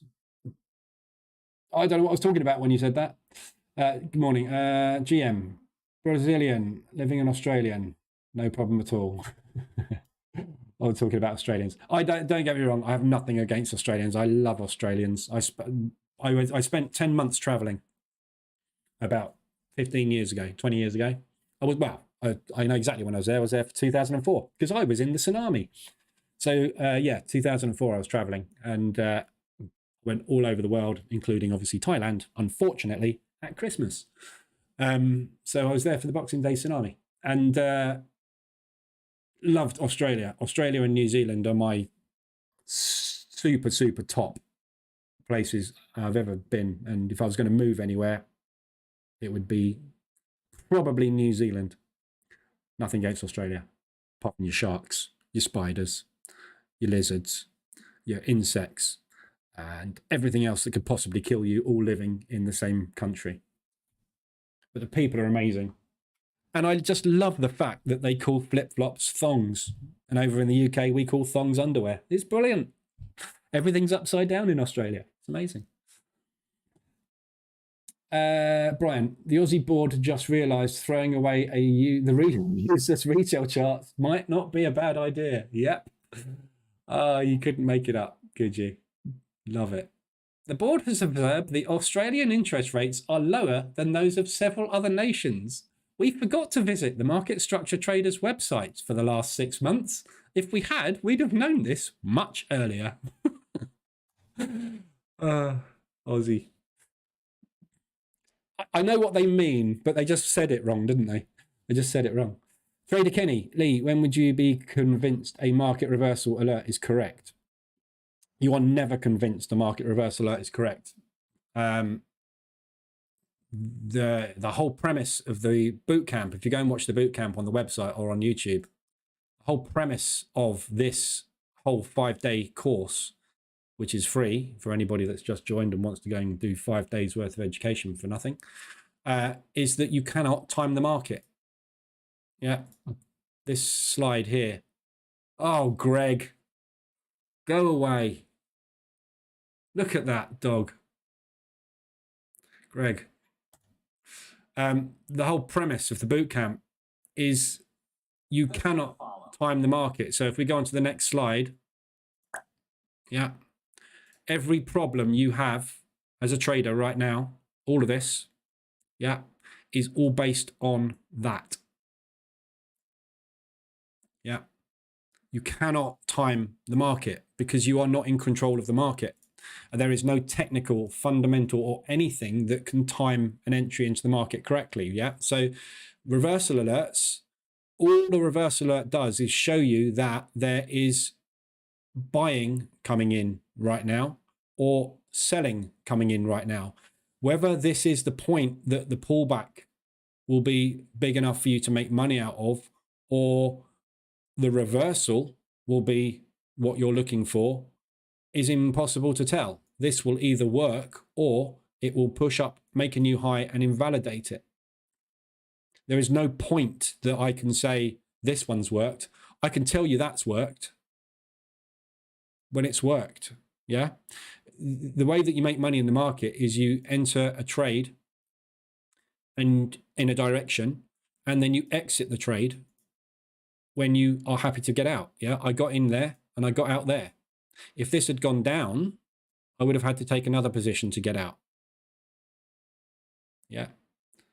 But I've no idea if any reversal alert is going to work. All this indicator does is show you when there's a break in market structure and we are starting to go the opposite direction. It doesn't know if this is that move or that move. The odds are always 50-50. Thanks for the follow, Addy. And all things relevant. Sorry, I missed you 22 minutes ago. Welcome aboard. So yeah, you can't. You've got more chance of a reversal alert sticking if you take a reversal alert at logical areas. Yeah. So if you take a reversal alert at resistance, we know that resistance works. We know that support works. Yeah. So if you take a reversal alert at an area of support, there's more likelihood of it working than there is if you take it in the middle of nowhere, right? So let's say, for example, you've got a reversal alert here to go short. Yeah. There's less chance of that being a good one than there is that. So you take trades at logical areas, or as I do, at exhaustion points. Yeah. So what I'm doing is I'm waiting for market exhaustion and then I'm getting in on the profit take move. Market exhaustion, that's an hourly, so that doesn't make sense. Let's look at the hourly chart. 125 euro New Zealand. Thanks for the follow. Thanks for the follow, Forex News. Forex News. That's a good name. You know what I'm talking about. So yeah, market exhaustion, reversal alert, profit take, market exhaustion, reversal alert, profit take, market exhaustion, reversal alert, profit take, market exhaustion, reversal alert. I'm in it. Yeah. So just that for me is the way that I trade and the way that everything in the position trading bootcamp teaches you to trade. Yeah. But it all revolves around that, the fact that you can't time it. So, you know, you don't have to use the market reversal alerts indicator to get into the market. Use whatever you want. Use a moving average crossover, use a stochastic, use a ping pong short arrow indicator you bought for $200 off of MQL Marketplace, whatever you want to use, doesn't matter. It's got exactly the same odds every time you press the button, 50-50. The reason it fails a lot of the time is because the market will move wherever the hell it wants to, and there's nothing that can time it. and everybody's trying to time their entries into the market, which is why everybody loses money. The reason I don't lose money is because I stopped trying to time the market and I just get in and get out when I can get a profit. So you remove timing, you remove loss. You remove loss, you become profitable. It's that simple.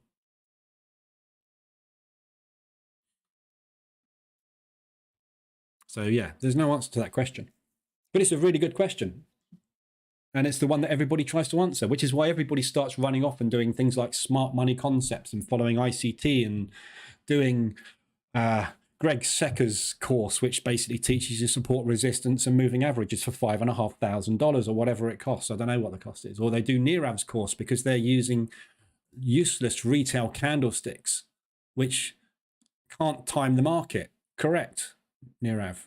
So let's use your useless retail candlesticks that also cannot time the market. Yeah, let's use market profile instead, because market profile has a 50-50 chance of working. Everything does. The reason people lose money is because they use a stop loss and they put an order in to tell them to get out of the market at a loss. Remove that, and that comes. It's really simple because you can't time it.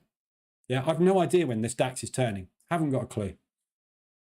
No idea. So what we could do is we could put the market reversal alerts indicator on the chart.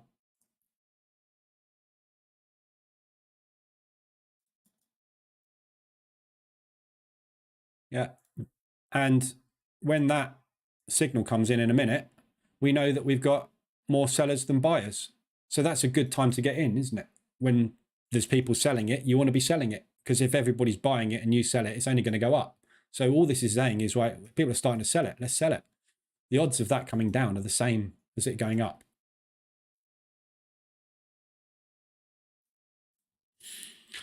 So there you go. There's a long-winded answer to a very short question. Brian, a DPEG move on fiber and cable would be beautiful about now.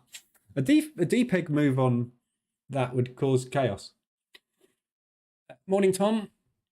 Morning, Umair. Are you going to stream during the Fed figures and speech? No. No. I don't trade news. I will analyze the news. Russia summons the Canadian envoy to be shot. That sounds a bit harsh, doesn't it? Russia summons. Come here, little Canadian. When you release your CPI figures this afternoon, make sure they're positive, because I'm long. That's what Putin's saying. Yes, sir. I'll make it long for you. Boys, fake the figures. No, I don't trade news, so I won't be trading FOMC. I'll be on the afternoon as usual for the New York Open, but I'll analyze that in the morning. There's nothing you can do basically in the news. I mean, if you want to try and trade it and make money out of it, go for it. But very dangerous trying to trade news. Thanks for the follow, Eric. Welcome aboard. EJ. Let's have a look at EJ. Right, so all the yen pairs basically are on what looks like a mean reversion. So all the yen pairs, obviously, we had the crisis with the bank. They started pumping money into the yen. Yeah, Credit Suisse went pump. No, that's SVB. That's Credit Suisse. And at the moment, we are still unsure. So this moved down yesterday that we had on the yen pairs. We had another pump. That's the reason I got out of that US dollar yen trade down here with break even, because I was not unsure that we were going to have another massive yen run. So if you look across the board at all the yens, we are still on the way down. It is starting to recover.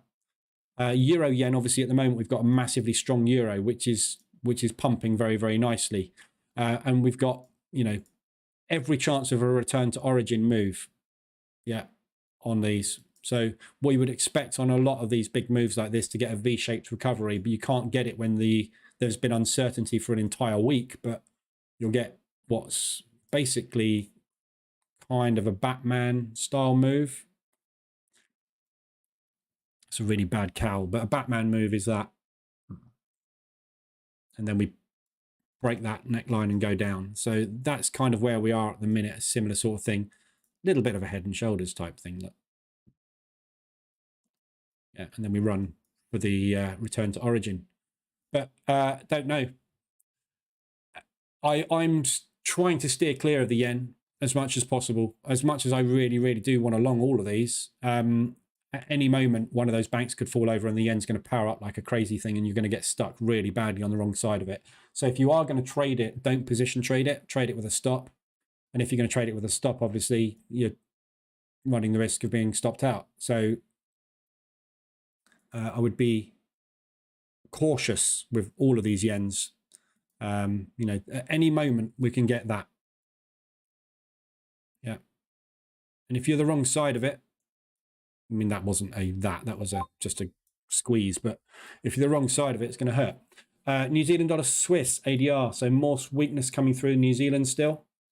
We've got a strong euro, which will drag the Swiss franc with it. Aussie, New Zealand, euro, Swiss, euro, pound, US dollar, and CAD all move very similarly in line with each other when there's different movements going on. So euro and the Swiss will push at the same time. New Zealand, Swiss, ADR.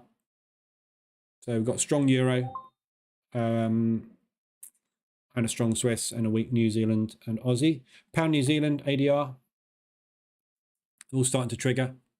New Zealand dollar weakness. Pound has been fairly strong. Be nice to get another one on this today. Not quite sure where we're headed now. 225 ADR literally is the next resistance on this. We've got this propulsion gap, so I'm hoping we're going to find some sellers step in, but that's really old. So I would suspect that will probably get run over rather than act as resistance, but it is exhausted on the 4 hour. Well, it's tired on the 4 hour. It's exhausted on the hourly. So, you know, every time we get above the 80, we get a profit take move.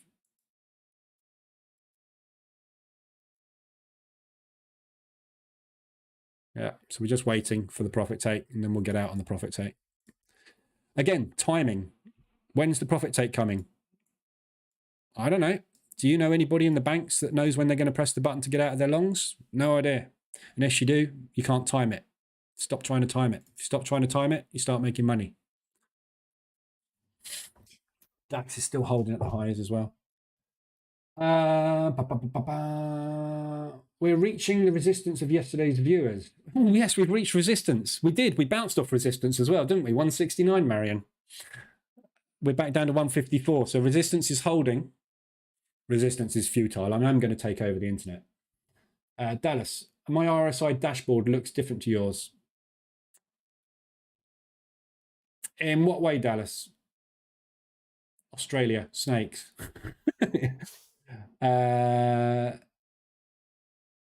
Umar, Naz, there's no point in analysing the NASDAQ this morning because it doesn't move until this afternoon. So, and I can't predict which way the NASDAQ's going to go. That's what the opening range breakout EA is for, yeah? You take the opening range breakout, you go with momentum with indices at the open. I don't know where it's going to go. It's got a nice target to the downside there. And the DAX has got a gap fill. So I would have more of a short bias this afternoon than long, but if the market goes long, I'll go long. So Dallas, if your dashboard looks different, it's because you've probably got it set differently. So you can configure this any way you want to. So the way that I have it configured is I am using the 4 hour median 14, 70, 30 in column 1, 4 hour 75, 25 in column 2, and the 4 hour 80, 20 in column 3. Column 4, I use the 1 hour 14 median 70, 30, the 1 hour 75, 25, and then the 1 hour 80, 20. Yeah. So that's how I have mine set up. I have mine split into H4, and that ranges from 70 to 80, and obviously 30, 20, and then I have H1. But you can set it up in multiple ways. So I don't know if I've got set files in here. Let me just check. Let me save that. Oh, there we go. RSI dash. So I'm going to call this H4 H1. So what you can do is you can load the dash up to show strength as well. So if I go H4 strength, what that will do, oops, yeah, is it will only give me H4 ranging from 70, 75, 80, 85, 90, 95. So this is what we call a strength view. So that the bigger the bar, the higher the probability of mean reversion. So you could say, I'm only going to take 85s and above, which is a massively strong reversion signal. You won't get many of them, but when you do get them, you're going to make money out of them regardless. So high probability. But, you know, that's the strength version. But my view on it is, why not have, I use 2 time frames to trade H4 and H1. So why not have that set up where you've got both and you've got 2 different opportunities to look at for the day, and just start it at the minimum level. So if you said, I only ever want to take RSI extensions above 75 and below 25, then you'd set your column 1 to be 75-25, column 2 to be 80-20, and column 3 to be 85-15. So you would set it stronger. The higher the number you set, the stronger the signal. So you can have it showing, like here, for example, we've got a strong signal because we're above the 80 level on Euro New Zealand. Yeah. So the very, very strongest mean reversion signals come when we get down to these levels. Yeah, had one there. We are still going. Extended again. Massive profit take on its way down to there. Potentially a complete A-shaped recovery, depending on what happens with the... we haven't got Euro this week, have we? Oh, yeah, Swiss. Depends what happens with this Swiss rate on Thursday morning. Yeah, so set it up as you see fit. And obviously you can use different RSIs. You can use a close, you can use a medium, you can use a 21, you could use a 14. It's completely configurable. So that's why it will look different. There's no right or wrong either. It's personal preference, completely personal preference. At the moment, I'm trading H1 on 75 only. My dashboard shows 70, but the EA is set up to only trade on RSI 21. RSI 14 on the hourly at 75.25. So although I'm monitoring 70, which is like, let's have a look, 75 is where we trigger the orders. It's got to be extended beyond 75. So it's a higher probability, lower number of trades setting. UN New Zealand's coming off of 125. Just had a reversal alert, 125. That is too close for me. No, it's not.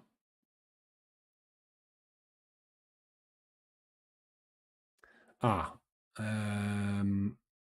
think I've got... have I got a different setting on Euro New Zealand? I must have a different setting on the EA. Again, you can configure the reversal alerts indicator to obviously have different settings. So my Euro New Zealand, where the hell's Euro New Zealand gone?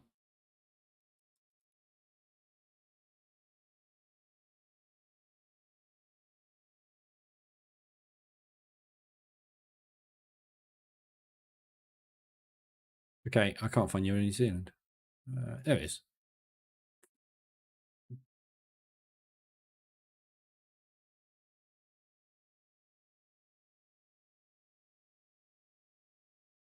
Distance between trades, 168.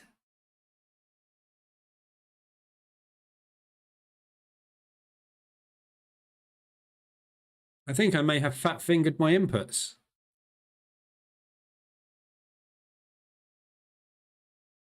Ah, one ADR. No, I haven't fat fingered my inputs. I'm using one ADR entries.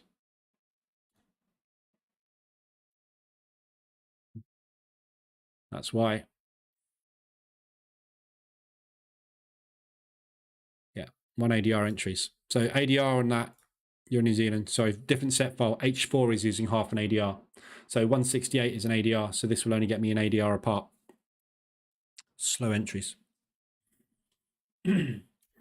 Bootcamp is very good. I'm on the third one. Cool. Morning, Astro. Greg is always showing up while I'm watching YouTube. Yeah. Greg shows up all the time. Greg is my nemesis. If I refresh the stream, look, Greg will appear. Oh no. Oh, Wix. Wix? Why would a what? All right. This is advert 1. Let's see, advert 2. Are we going to get Nirav or are we going to get Greg Secker? Drum roll, please. One or the other is going to appear. Oh my God, who are you? Visionary Prof. Jim Rickards. Here, this is a new one. Look at the hair. Okay. Visionary Prophet. There you go. There's a new one. So Jim Rickards, he takes the, he certainly takes the best haircut of the trading community award by a long shot. Bald mullet. Can't beat it. You must be good on control of emotions in trading. I don't need them, Addy, because I have an EA that takes my trades, so I have no emotions. I do have emotions, I just don't use them in trading. Again, going back to the bootcamp, virtually everything you see on here, yeah, this is the 13 things that everybody gets wrong in trading, pretty much. Everything you see on this list is to do with emotions. Yeah. So, you know, this is a really good one. What is it?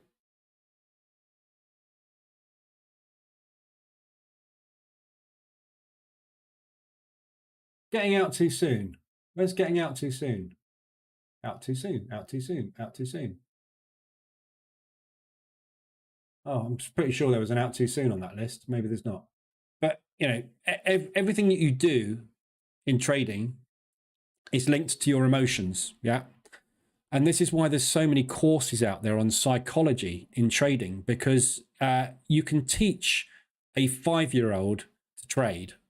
You can give anybody a strategy that works.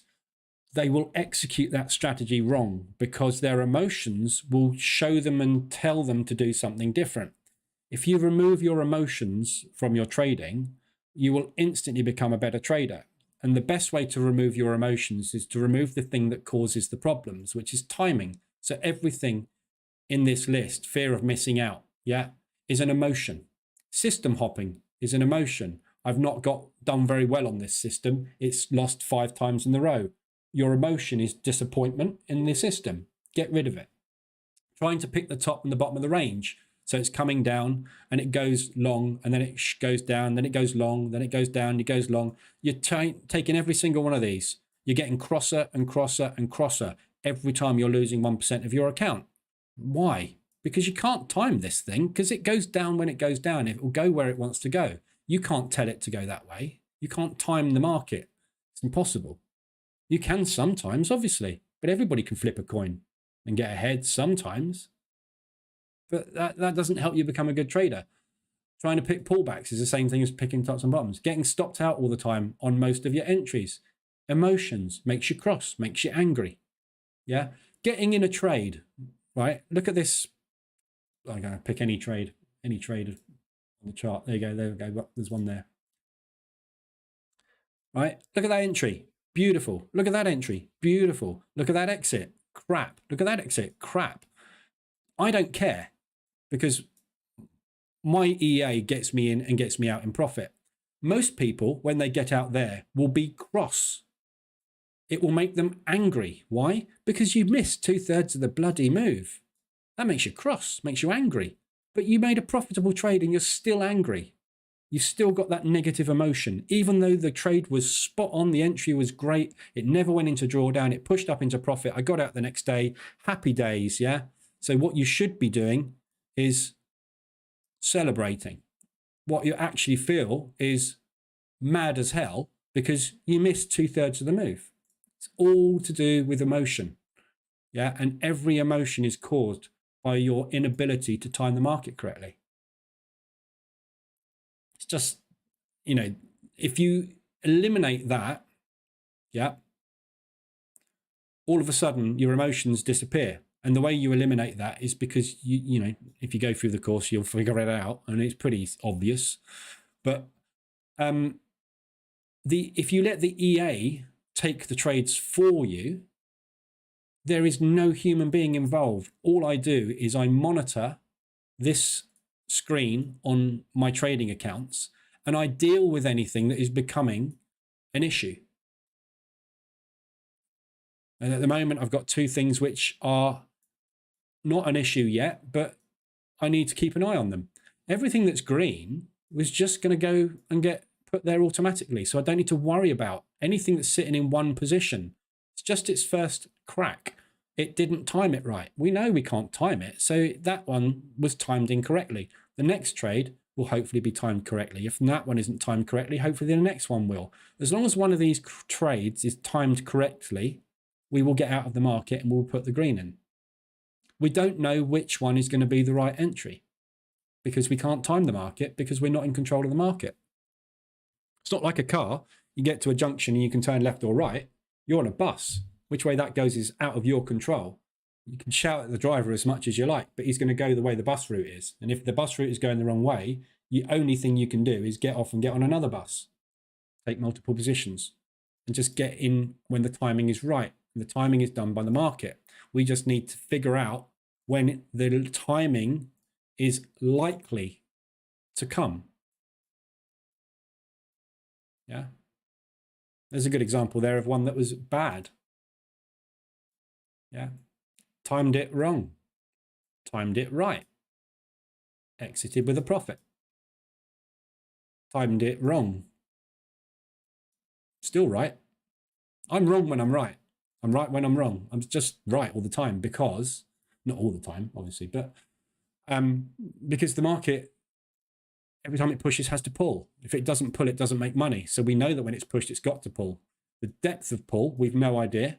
When it will pull, we've no idea. So get rid of all that crap you can't predict. And the only thing you can predict is the market goes up and down. If you know the market goes up and down, you know how you can make money out of it. Simples. This is how the banks trade. The banks don't use a stop loss and go, oh, I'm going to lose $20,000 if it pushes up above that high.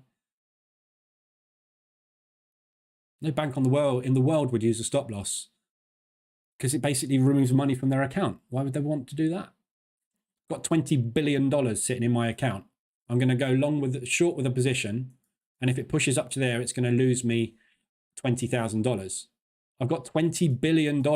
Why would I possibly get rid of $20,000? I'll just get in again and wait for it to come back down. Or I'll have a word with the prop desk and say, guys, execute all those shorts you got with you at 12 o'clock. No problem. Bang. Thank you. The banks control this whole thing. There's 10 of them. They have the power to move it up and down. We don't.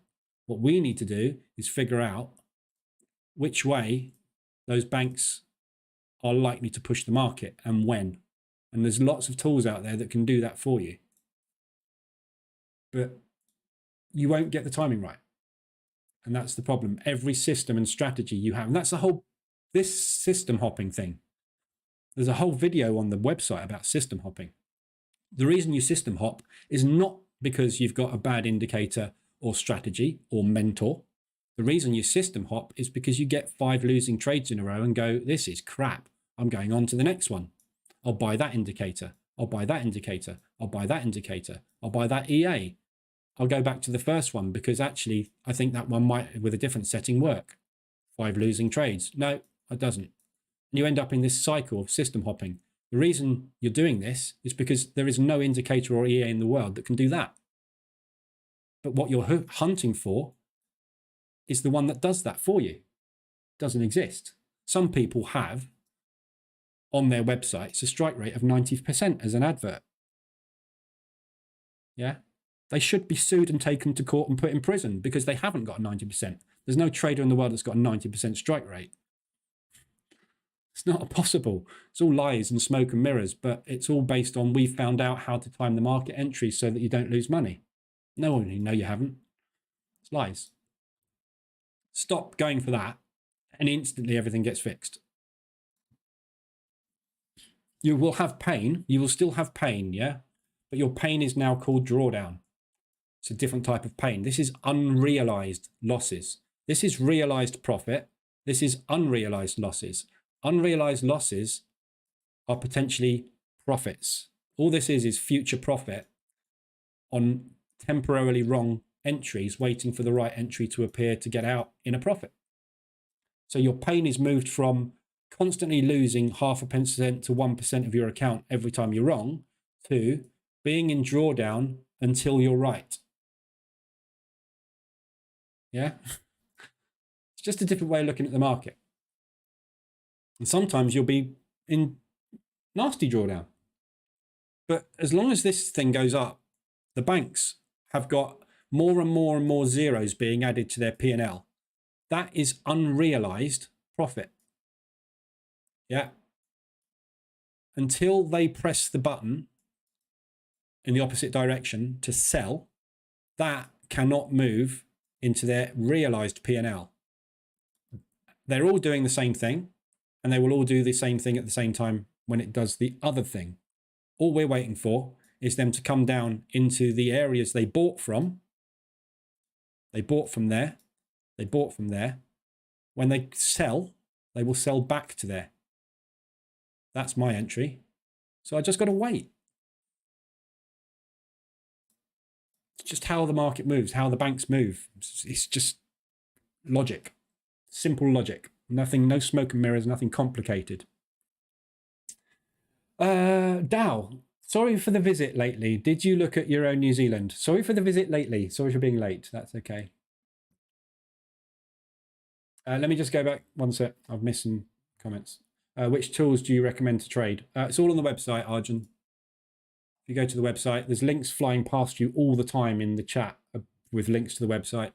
All the indicators, all the EAs, all the training, everything's all there.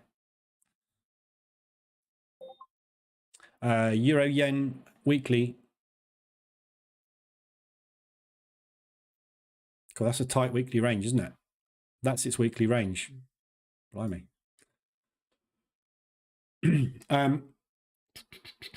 Euro New Zealand. Sorry, any chance to see EJ taking the imbalance above the resistance? Yes. I think I've just answered that question, haven't I? I have no idea. Yes, there is a chance. There is also a chance it won't. There's a 50-50 chance when it gets there of it doing that or that. I don't know which one it's going to do. So if you want to get in short and trade it down to there, do that. If you think it's going to take the imbalance up here or propulsion move, this is not really any kind of imbalance, fair value gap, propulsion gap, wide range bar. This is a catastrophic run for the hills by the banking sector. This is not a normal propulsion gap, which you would pay attention to. Yeah, this is a fundamental shift. So the most likely outcome is a complete return to origin. That's what tends to happen on these. But it's got to get there before the next bank fails. Yeah, so I don't know where it's going, to be honest. Euro New Zealand. Yeah, so Euro New Zealand is a short at the moment. Massive extension on RSI. We've got resistance coming up as well. So you've got that high, those highs there. So that zone basically.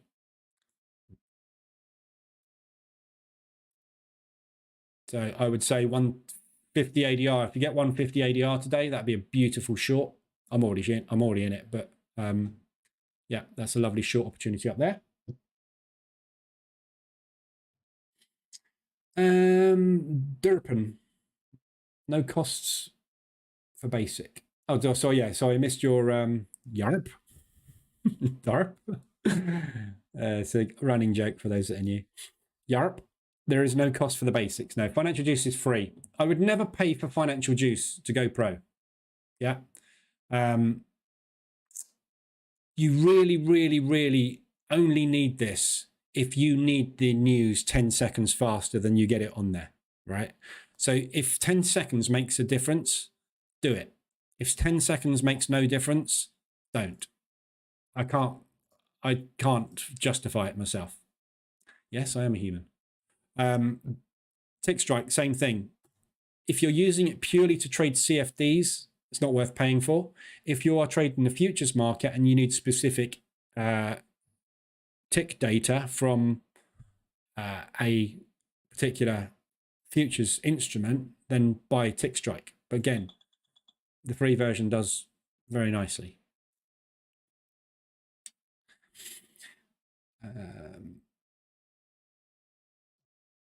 Euro yen, I've covered euro yen to death many times.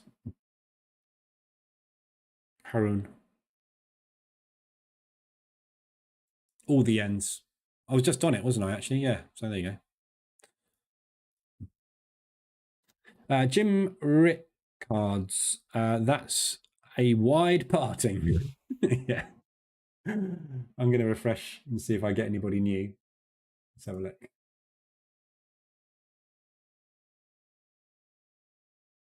No. I don't know what that is. Britain remade.co.uk. That's like some kind of party or something. I don't know what that is. Let's see if we get a near app. Here he comes. Oh.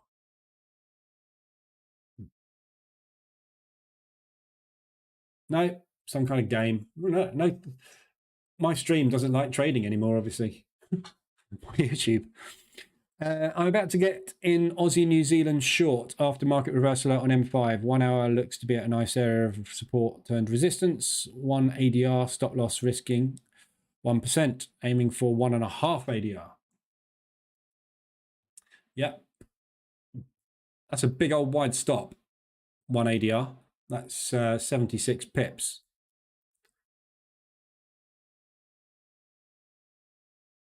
All the way up there. If you're looking for 1.5%, you need 1.5 ADR drop, which is, what's that, 110? So that's within reach. So basically, you're playing a range high to low, which is doable. What we've been doing for the last 2 weeks. We got no news on Aussie or New Zealand, so decks are clear. Looks like a good short. Number 7, not holding on to winning trades. Oh, yeah, sorry, I was trying to look for it. I couldn't find it.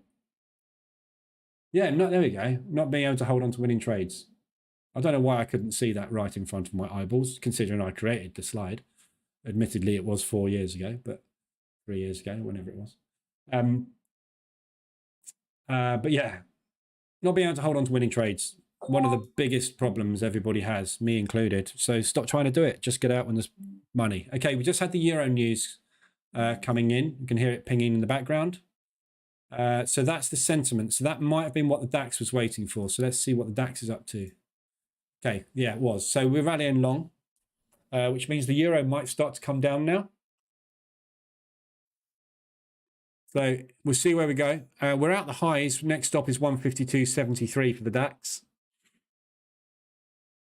Doesn't look like there's any weakness coming through that Euro. So the news was bearish. So that would tend to be bearish Euro long index. The further it pushes away from this gap, the more I'm interested in taking this gap fill, because it's a big run. But you know, like we just said, yeah, not being able to hold on to winning trades. If you go short on this from here, for example, or you go short on it from there, Can you hold it all the way down to there? Yeah. So if, let's say, for example, you got in there on a reversal alert, had a stop above the high, and it pushed down 3 to 1 on your $500 risk. You're sitting here about halfway on your journey with $1,500. That's not a very good dollar sign, is it? $1,500 of profit. Can you hold it down to $5,500? Very few traders can. It's not easy holding positions. Love the education. Great knowledge. Cool. Can you let me know which 10 banks moved the market? No.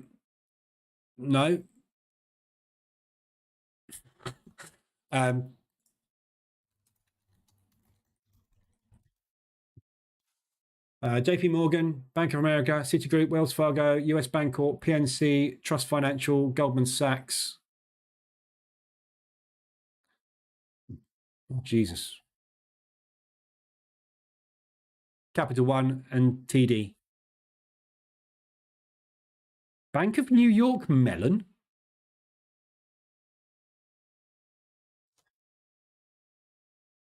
Okay. These are American, obviously. So if you chuck in there the top UK banks as well, mix it up a bit, HSBC, Barclays. Yeah.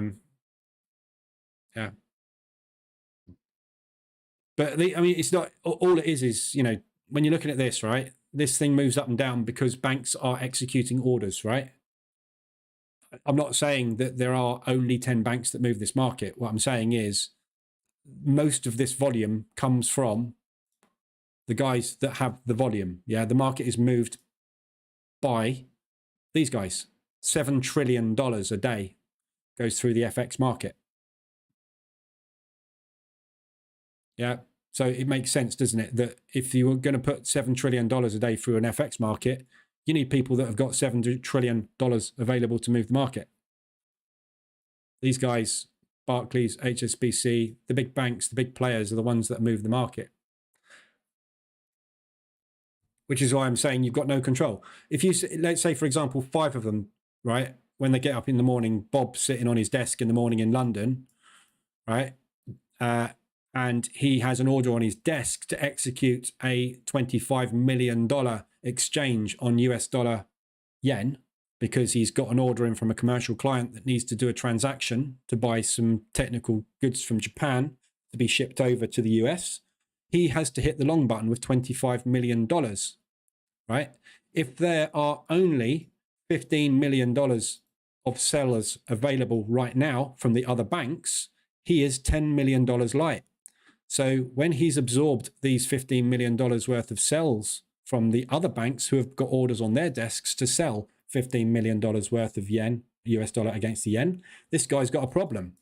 He needs to execute these $10 million. So what he will do is he'll break it down into small chunks of $100,000 at a time, and he will pump them into the market, wait for enough people to want to sell to get rid of those orders. Then he'll pump another, then he'll pump another, then he'll pump another, and he'll pump another, and he'll pump another, and he'll pump another. And he'll keep doing this until he's executed his orders. Yeah. Those orders that have been put into the market create a long position, which has gone into profit. To get out of those positions on the other side, he will wait until he's got orders to execute in the other direction and make a profit on them. There's multiple desks. You've got commercial desks, you've got prop desks, you've got investment desks, can't type.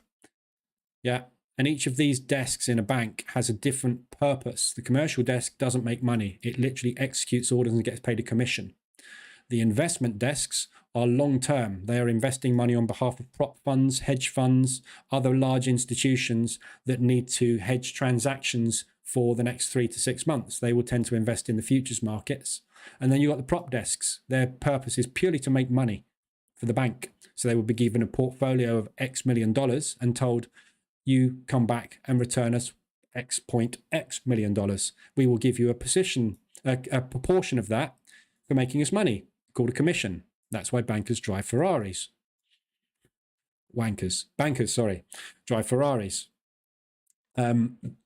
These are the guys who are manipulating the market up and down a lot or using the commercial money to manipulate the market up and down. Because if, for example, the commercial desk has 25 million to execute long, the prop desk knows that those orders have got to be placed. So it doesn't take a rocket scientist to know that if this guy pumps 25 million into the market, it's going to go up.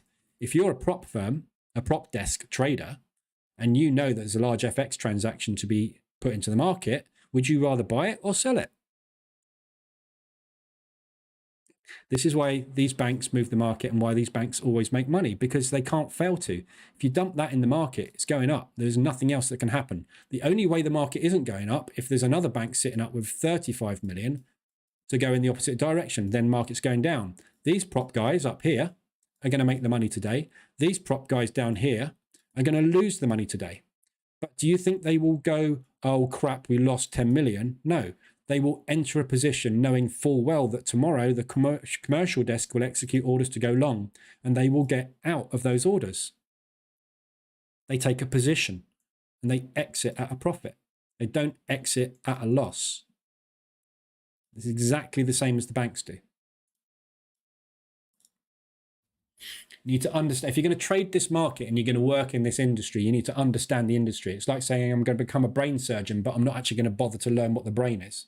You can't. You need to understand the mechanics behind it, the fundamentals, why it moves, how it moves, who's moving it.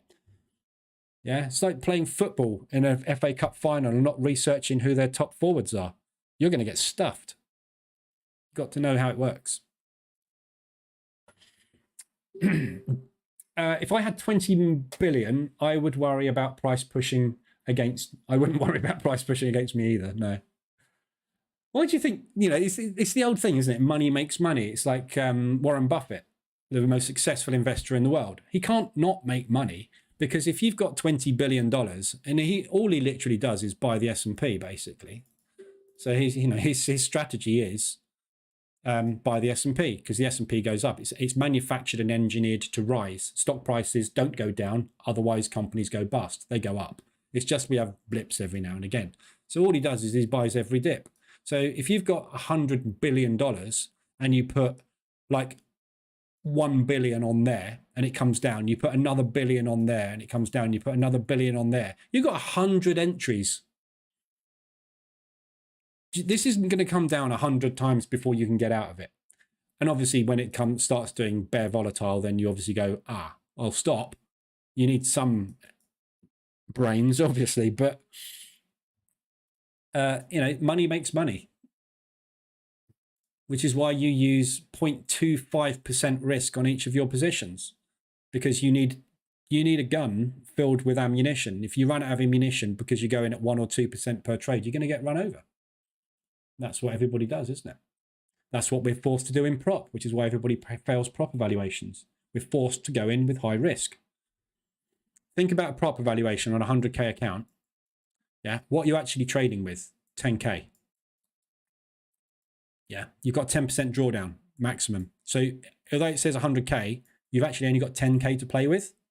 If you go in with 1% risk on a trade, you've only got 10 trades. That's not much, is it? If you've got a strategy with a 50% strike rate and you get 5 losers on the trot, you're going to be in trouble. Everybody goes in too hard, too fast. That's why it doesn't work. But banks have inside info and much more capital to play with. I would say stop loss just for swing trades. If you're scalping, stop loss will hunt you. Yeah. Thanks for the follow.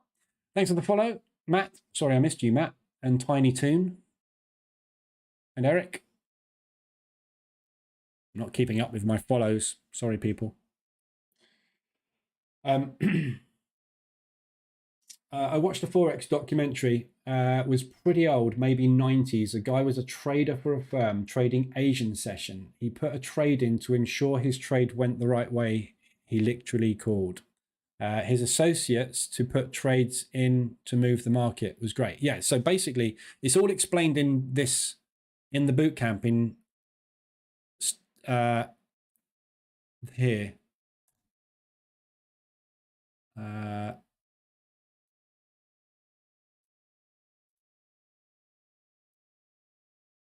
Somewhere. My favorite. Oh, HSBC, see how do they know, right? I'm talking about HSBC and Barclays, and all of a sudden, advertised to by HSBC. It's all explained in here about how the banks work.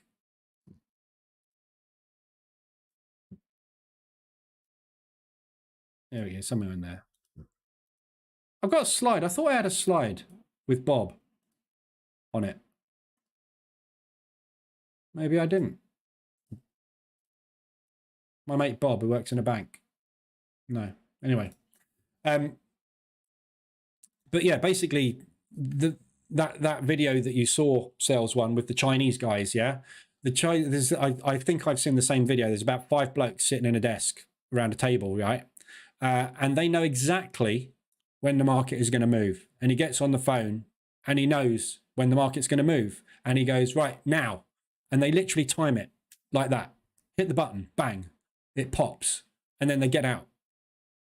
Because they know it's going up. Because Bob is sitting on the prop desk and John, who is sitting in New York, is passing over to Bob in Asia going, our book is long.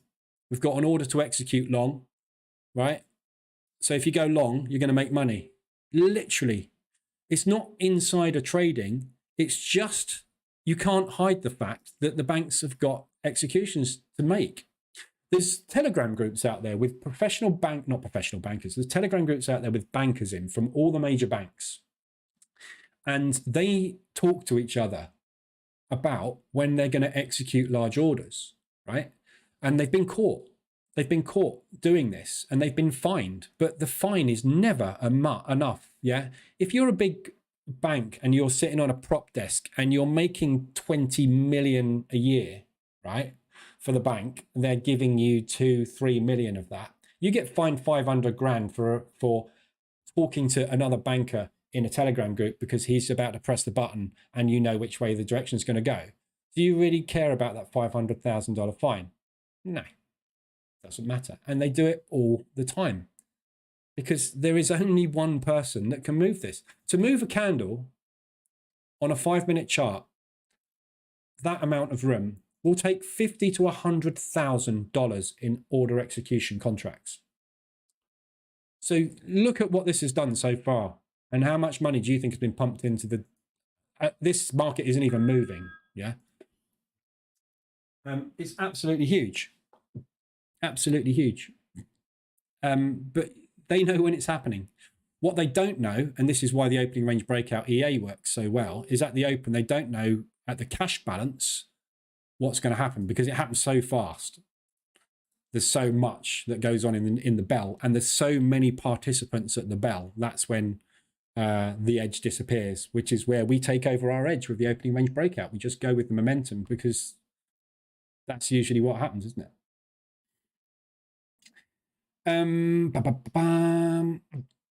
His associates to put trades in to move the market. Yeah, that's what I was just talking about. Buy high, sell low. That'll work. There's a 50-50 chance. What do you think about ICT analysis? Too complicated for me. Too many moving parts. And obviously stop losses. I use partial hedges with the take profits, managed to trade as price moves, adds with stops.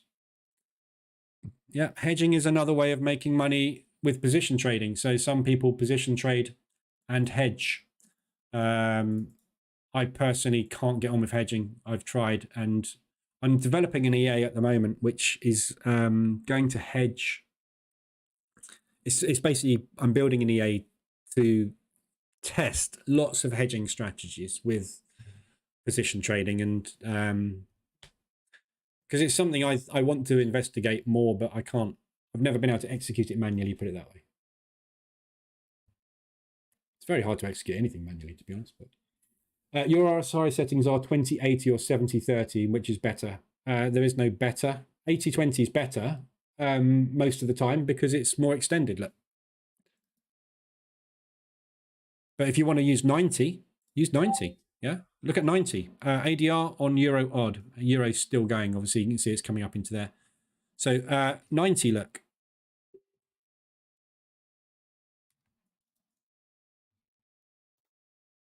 Yeah, that's the 90 level.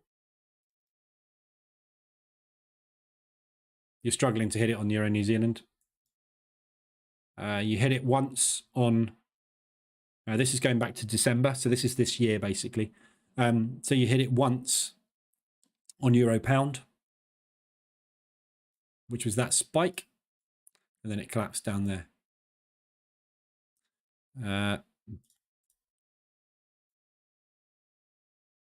Didn't hit it. Not hit. Not hit. Hit it once there and once there. Look. That one there. And that one there. Yeah. There's no right or wrong. There are degrees of extension. And the further the extension, the higher the probability. But it's not guaranteed by any shape or form. Look at that one there. Entry 1. Dropped. Pushed. Didn't give me an exit. Entry 2. Entry 3. Exit. But on the way down, I scaled out of a load of loss.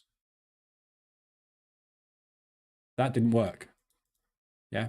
Even this, this position trading strategy is not, I'm not looking at strike rates of 80, 90%. My strike rate is somewhere in the region of 65%. Because I take losses. Yeah, I'm taking all these losses. Look, I have to scale out of positions. There's 1, 2, 3, 4 losses taken, 3 profits. The 3 profits, I think this is probably something in the region of a $250 loss. I was wrong for 1, 2, 3, 4, 5 days for a $250 loss, which is 0.25%. And then I made it back, $500 loss the next day, $500 win the next day. But I didn't take a loss and then another loss and then another loss and then another loss. I didn't take a position there, but if I had, that would have been a winner. Yeah, didn't take those losses along the way. That's the difference. DAX is stuck out the highs. Not a massive reaction off of that news event. I think this is probably, looks like it's rolling over, doesn't it? Sky Atlantic showing the making of The Last of Us. Doesn't float my boat, but thought it was up your street. I've already watched it. I've already seen it. I've got withdrawal symptoms. We should have had another episode, and I haven't got it. So got to wait now until next year. Hopefully next year. Why US dollar keep bull? Fake weeb. Market now full bull. US 30 also.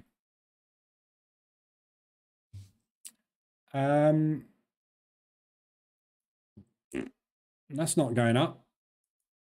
That's not going up. That means there's a weak yen. I can't see any US dollar strength. I don't know what you're talking about. I can't see it. So market will go up for at least a few minutes. Yeah, it could go up. Yeah, I don't know if when you said why is the market full bull, it might have been rallying. Here he is. Here's Nirav. Retracements and useless trading indicators are somehow going to make you money. Say it back to yourself. Can you see how ridiculous it even sounds? Some of the biggest banks in the world, like Barclays Bank, where I worked for many years as a successful senior trader, focus on making millions using professional trading tools that you see here, and in just one free click of a button, you can useless retail trading charts. Candlestick charts do not work. Definitely these candlestick charts that I'm showing you on the screen that I'm going to sell to you do not work. I said it myself, and now I'm going to sell you the very thing that does not work. I worked in Barclays, and I've just told you how Barclays works. Do you think he made money using useless retail candlesticks? No, he made money because the guy sitting next to him had $25 million to pump long, so he pressed the buy button. Nothing to do with it. All he's going to sell you is a course which will teach you how to splice two market profiles together to make a bigger market profile that has a 50% chance of having a bounce or not. Just to let you know.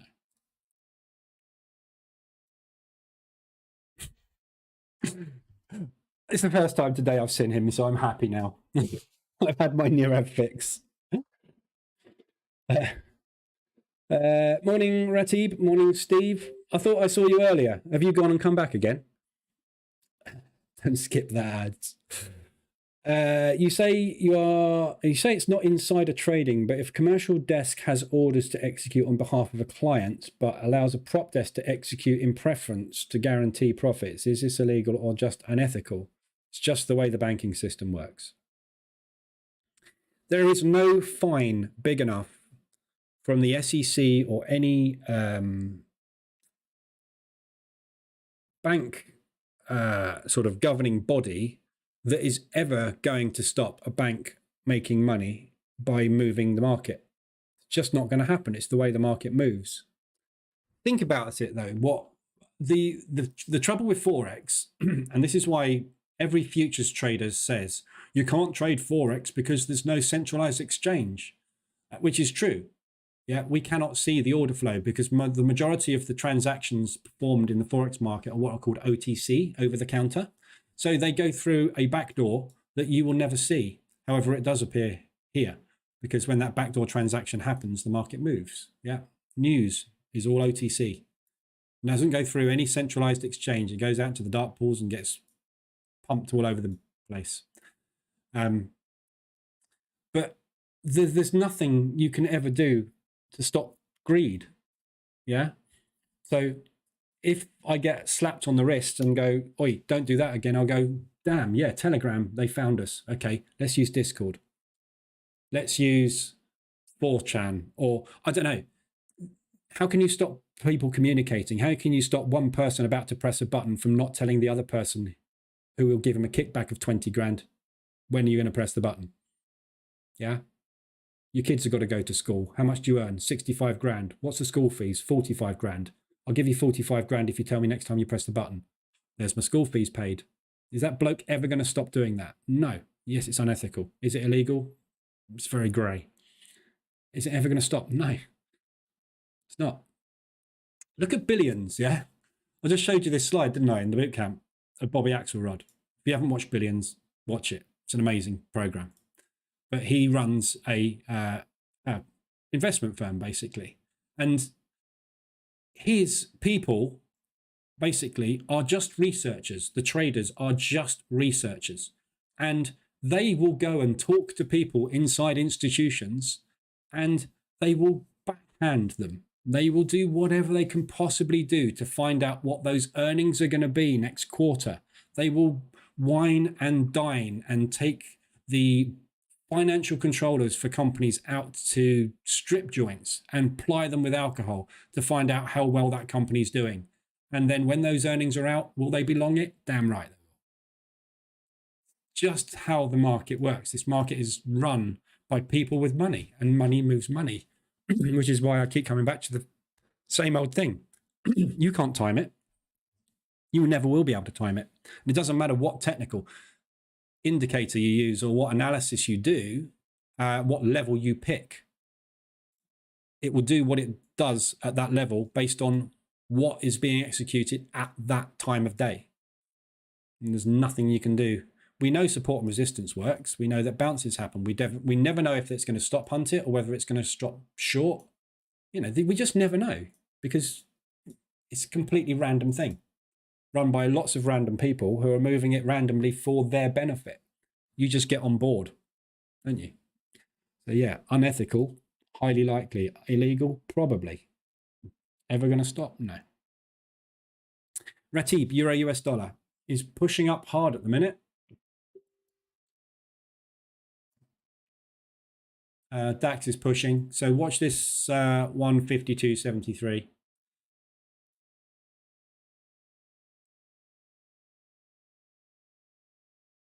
Very difficult, Euro US dollar. Still going to move on CPI this afternoon. So basically just wait till 12:30 and, whoops, hold on. Wait till 12:30 and then it will all move one way or the other. I can hold when I'm lost, but can't hold when I'm in profit. What's wrong with me? You're a trader. You're run by greed. Yeah, moving your stop loss. Absolute. Everybody in this room can associate with that one. Yeah, I go long. Yeah, it moves up. Price comes down. My stop loss is there. It's about to hit my stop loss and go, Christ, I was right. Look, it is going up. I'm going to move my stop loss down to there. Boom, boom, boom. Oh, I've just lost 3 times more than I'd planned to lose. Why? Because that happened and you can't control that. So stop. Look at the 5-minute ORB today. Yeah, there's your 5-minute opening range breakout. You are in that much profit now from the 5-minute ORB, from the 15-minute ORB, or the pre-market 15. You are in that much profit. That level and that level were our 2 breakout levels this morning. Look at it, it's flying. Did you hold it? Anybody still in it? Probably not.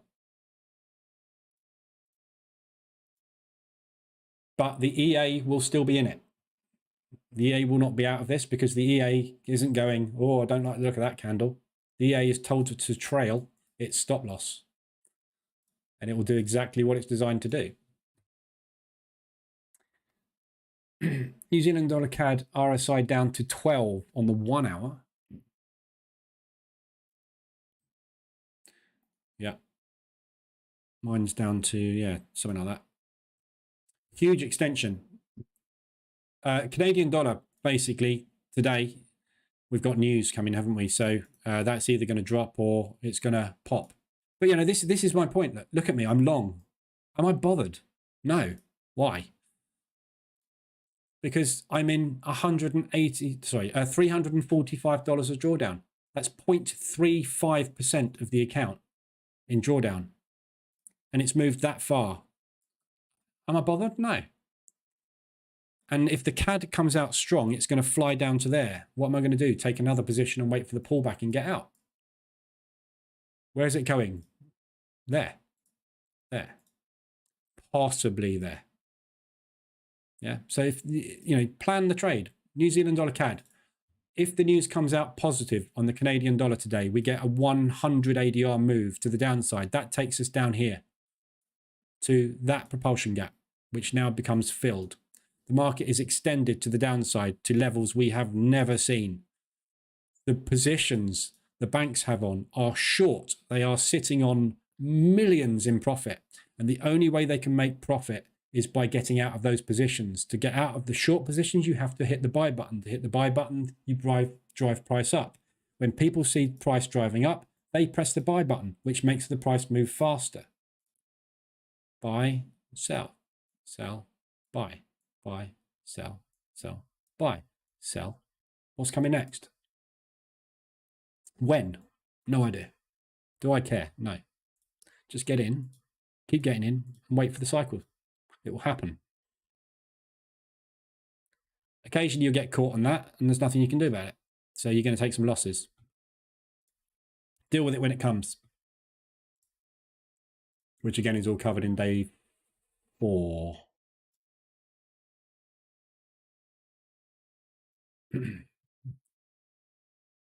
Risk management and drawdown control. Oh, this advert. Have you seen this advert? Hey, complete stranger I've never seen before. Come over here. I'm going to show you something that is going to knock your socks off. Here. Many options, basically. EasyDep.cfd. Hey, look at my Lamborghini. Do you want a Lamborghini like this? Damn right I do. What's your name? Bob. What do you do, Bob? I'm a carpenter. I'm really poor. Well, my name's Brandon, and I'm going to make you a millionaire. Thanks. Let's go and have a beer, and I'll show you how it works. God, people fall for this shit. Honestly, I love this advert. I've watched this through many, many times. It's brilliant. Here, get your phone and install this app. Yeah? I'm going to show you how to make $100 In 5 minutes. I'm a little bit skeptical, Brandon. Well, there's no sales pitch. I'm not going to sell you anything. Here's the keys to my Lamborghini.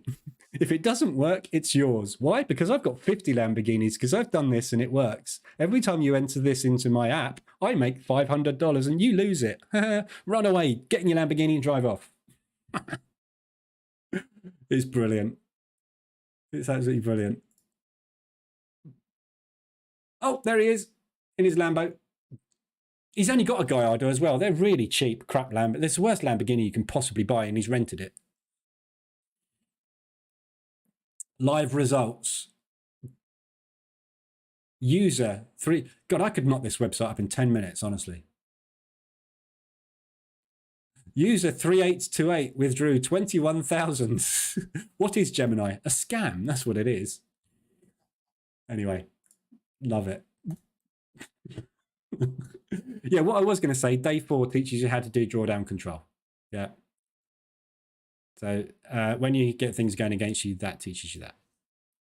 Which is basically not here. So the only things that are worrying me at the moment, well, not worrying me, but the only things that are candidates for drawdown control are these two. So when we start getting to a little bit more in drawdown, then they will need to be dealt with. But it's not happening yet. So we'll wait and see what happens this afternoon.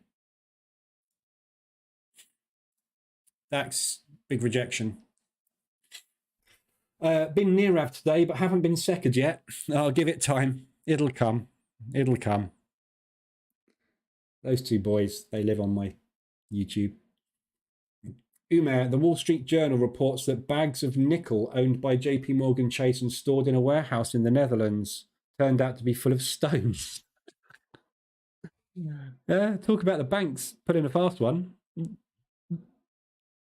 you know what? There's a couple of bankers now running around with a hell of a lot of nickel trying to flog it on the black market.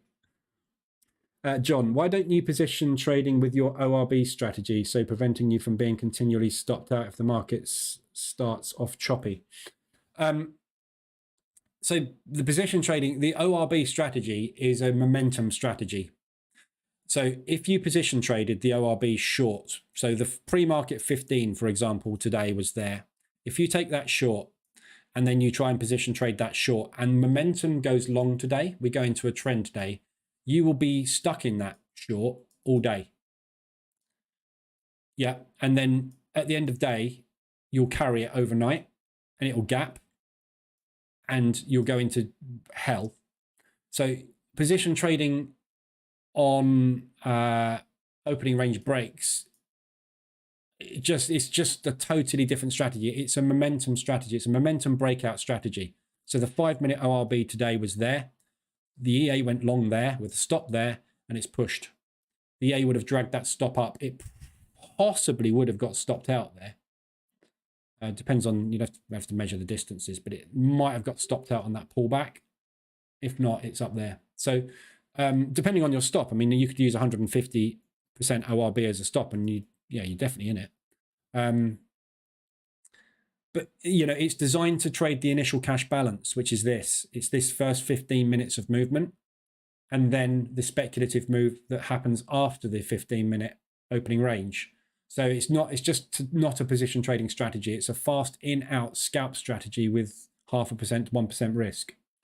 It's a stop loss strategy. I've never tested it as a position trading strategy.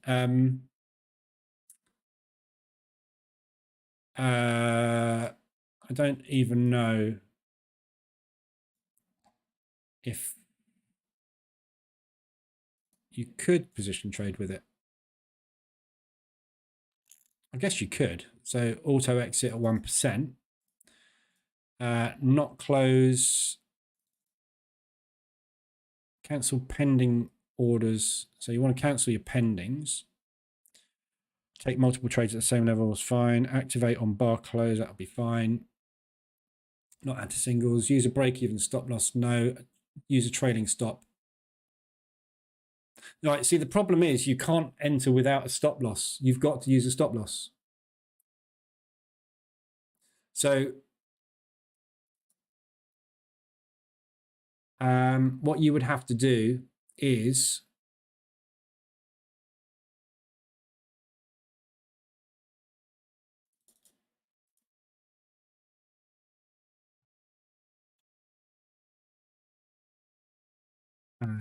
Close at stop trading, false.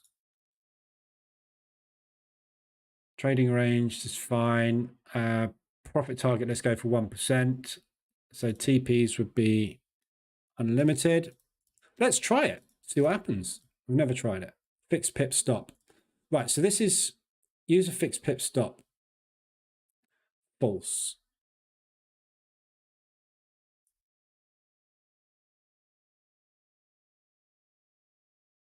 Use a fixed lot size. True. So if we go in with 3 contracts, we're going to use a stop. You see, this is the problem. I'd have to go in with something like 500% of the opening range. No, 5,000. I don't know. I'm not sure how you do this. It's just not designed for position trading. So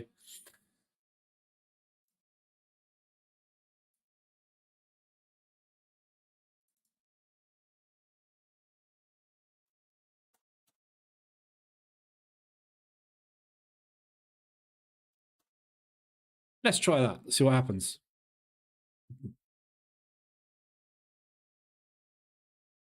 We use open prices.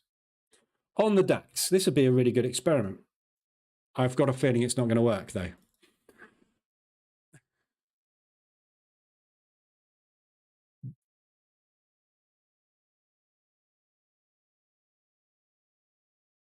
Okay, we're long. Right, well, that doesn't work, does it? Because the opening range breakout worked. So the trouble is now I'm not closing the position, am I? I don't think you can test this with position trading because we are, it's just going to make 1%. I have no idea what drawdown it's going to go into. No, I don't think you can test it. It's just not designed for position trading.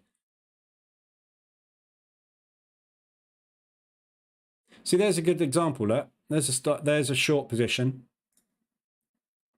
So we took a short there. And a short there. We took a buy there, which closed out end of day. I don't know what it's doing. I don't think you can do it. No, it's not going to work. Wrong strategy. Use the market reversal alert CA. That works. I don't know. I can't make that work. You could position trade. I mean, people do position trade intraday. There's a guy on YouTube. He's got cancer. I don't know his name, but he trades the S&P using some kind of band strategy for mean reversion. And he position trades futures, and he basically just keeps scaling into the futures market, waiting for the moves to come down. The problem is I've seen him get run over so many times because he's just literally, going back to video 1 on this. Yeah, what he's doing is, oh my God, drop shipping on Amazon. No thanks. What he's doing is oh, for Christ's sake.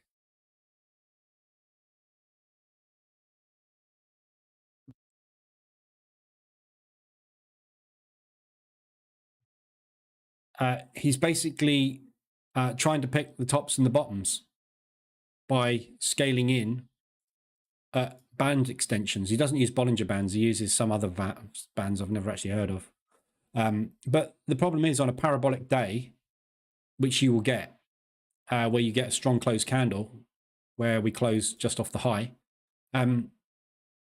he's stuffed. He's dead. You can't get out. So I wouldn't try it. Look at days like this. If you take every bearish candle, you'd have got in there, maybe there, pushed up. You might have taken a second there. There, we got a little reversal. Remember I said it looks like it's rolling over. Got in there. You're in 3 positions. This thing's off.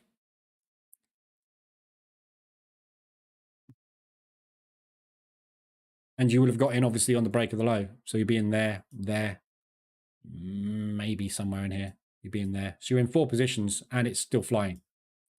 Intraday. M5 is dodgy. for position trading, I find.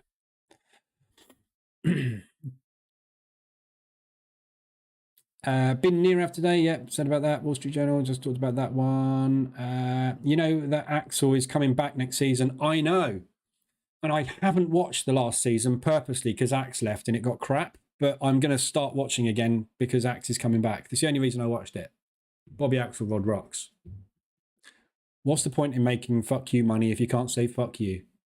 Best line ever. I'm going to get kicked off YouTube for swearing now. US dollar yen. You want to look at? I'm going to go in a minute because I need to do some stuff. So yen at the moment is very, very weak. We're pulling back. So all these propulsion moves we had on the safe haven rush are unpicking. So with everything, I would expect us to get the return to origin on all of these yen pairs. The US dollar yen is there. So it's about 175 ADR. So back up into here. All these yen pairs have potentially got a move up. But like I said earlier, with all these yens, that is what I'm expecting to happen unless another bank falls over. If another bank falls over, we're going to pile straight back into the yen. So all these are time-based unravelings until if something goes wrong. Yeah, so they're all longs. They're all mean reversions. Look at that. Swiss yen has got a long way to go. Why? Because the Swiss National Bank was part of the SVB problem. So the Swissies having much more difficult time getting back to origin because it's one of the fails. Aussie, same thing, all the way back up to there. But just be very, very careful in case the yen powers up again. This DAX feels looking really, really attractive.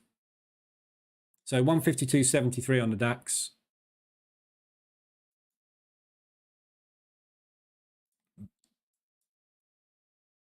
Yeah, that previous gap filled. That previous gap filled.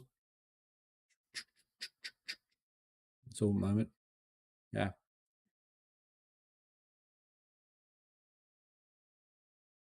Or that gap filled. Gaps get filled. It's just, are we going to do it today? That's the question. And if we are, you've got to hold it. If you go short on this, right, up here, the best thing you can do is go short, set your TP, and go and do something else for the rest of the day, and do not look at your computer. Because if you look at your computer and this is moved down to there, you'll be either break even, stop it, and get stopped out, or you'll trail it and get stopped out. If you leave it, you will hit that target. Trust me. But if you look at it, you'll get out. So hit the short button. I might do this on my prop actually this afternoon. If we get there, we got, this will probably get there on the news. 440, 42 pips, right? So I might do this on my prop. Take a short. I will probably put a stop somewhere around there. Just give it a bit of breathing, nice bit of big bit of breathing room. So 2-1, 3-1 short. And just, I will shut that and I will not look at my laptop all afternoon. Good looking opportunity that, I think. This indicator market reverse alerts is yours. Yes. World King Top, you've been in here for ages. I keep seeing your name coming up day after day after day. And you ask the question whether the indicators are mine. Yes, they are. You obviously haven't been to the website yet. Fake web, nice dub, yeah. User 2468 withdrew 4,231.67. I really want that advert again. That's such a good ad. User 3256 lost his shirt. User 209 withdrew 0. Yeah. User 1247 won a Lamborghini. Why? Because he punched the bloke in the face he was having a beer with, nicked his keys and ran. Axe is back. Yeah, he's coming back for the next season. Why? Because the rankings were tanking, so they needed him back. Axe is the only reason that makes that work. Axe Capital. The whole program is about Axe Capital. Axe flies off in a helicopter. Nobody watches it anymore. It's finished, isn't it? It's done. Axe comes back. Everybody now is going to go back and watch it. Fake web. Look at US 30. There's no point in looking at this until this afternoon. what it does this morning is Globex. So it'll do basically pretty much what the DAX does, because the DAX is the index where all the movement is happening in the FTSE this morning. This will just get tagged along with it with sector buys. So it will just rally with that. But this afternoon, that's going to come to life. That's what we will trade that this afternoon, and the NASDAQ. What happened to all the New Zealand dollar pairs? I have no idea. We just got a load of New Zealand dollar weakness in at the minute. Some unknown reason. I don't know why. And they're just selling off the New Zealand. So it's to do with the Australian news this morning. They didn't like the Aussie meeting minutes, and the New Zealand seems to have suffered more off the back of it. And I'm not quite sure why, but they're all really good ADR reversals and all RSI extensions. So they're all good opportunities for longs. All looking good. Last season did get good, did it? Definitely worth watching. Yeah, I just couldn't. It was, what's his name? Is it Mike, isn't it? The other guy, Mike Pence? Or whatever. Not Mike Pence. Is it Mike Pence? The other guy. Anyway, I really liked him when he was with Axe. But I just couldn't bring myself to watch it when it's just him and not Axe. Because him and Axe were brilliant. But, I don't know. I've got an Axe Capital mug. I'm that sad. But it will be much better when he comes back. Definitely. Right. I'm going to leave it there. So watch these ADRs. We've got a lot of ADR extensions at the moment. Euro New Zealand, beautiful. Look at that. Look at that move is just parabolic. 150 ADR on the cards today. That'll be a beautiful mean reversion. Look at the gaps it's left. So we've got a lovely big one there. We've got a huge one there. And we've also got the likelihood we're going to return back all the way back down to there at some point soon. So yeah, beautiful short opportunity on Euro New Zealand. I'm not sure if it's given you any reversal alerts. No, you had one there, which is what I'm on. Look, that level. But since then, we haven't had a reversal alert. So this will be the first one. If it pushes up there, your reversal alert is going to get tightened up to there. It's going to be super tight, short. It's going to be a really good entry, that Euro New Zealand.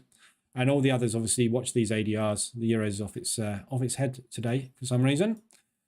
It's gone crazy. So, right, I'll leave it there. I'll be back this afternoon at Mike Prince, isn't it? Not Mike Pence. I'll be back this afternoon at 1:20 and back tomorrow morning at 7:50 same time, and look after the CPI on the CAD. And I will hopefully see you this afternoon for the New York session. So have a good one.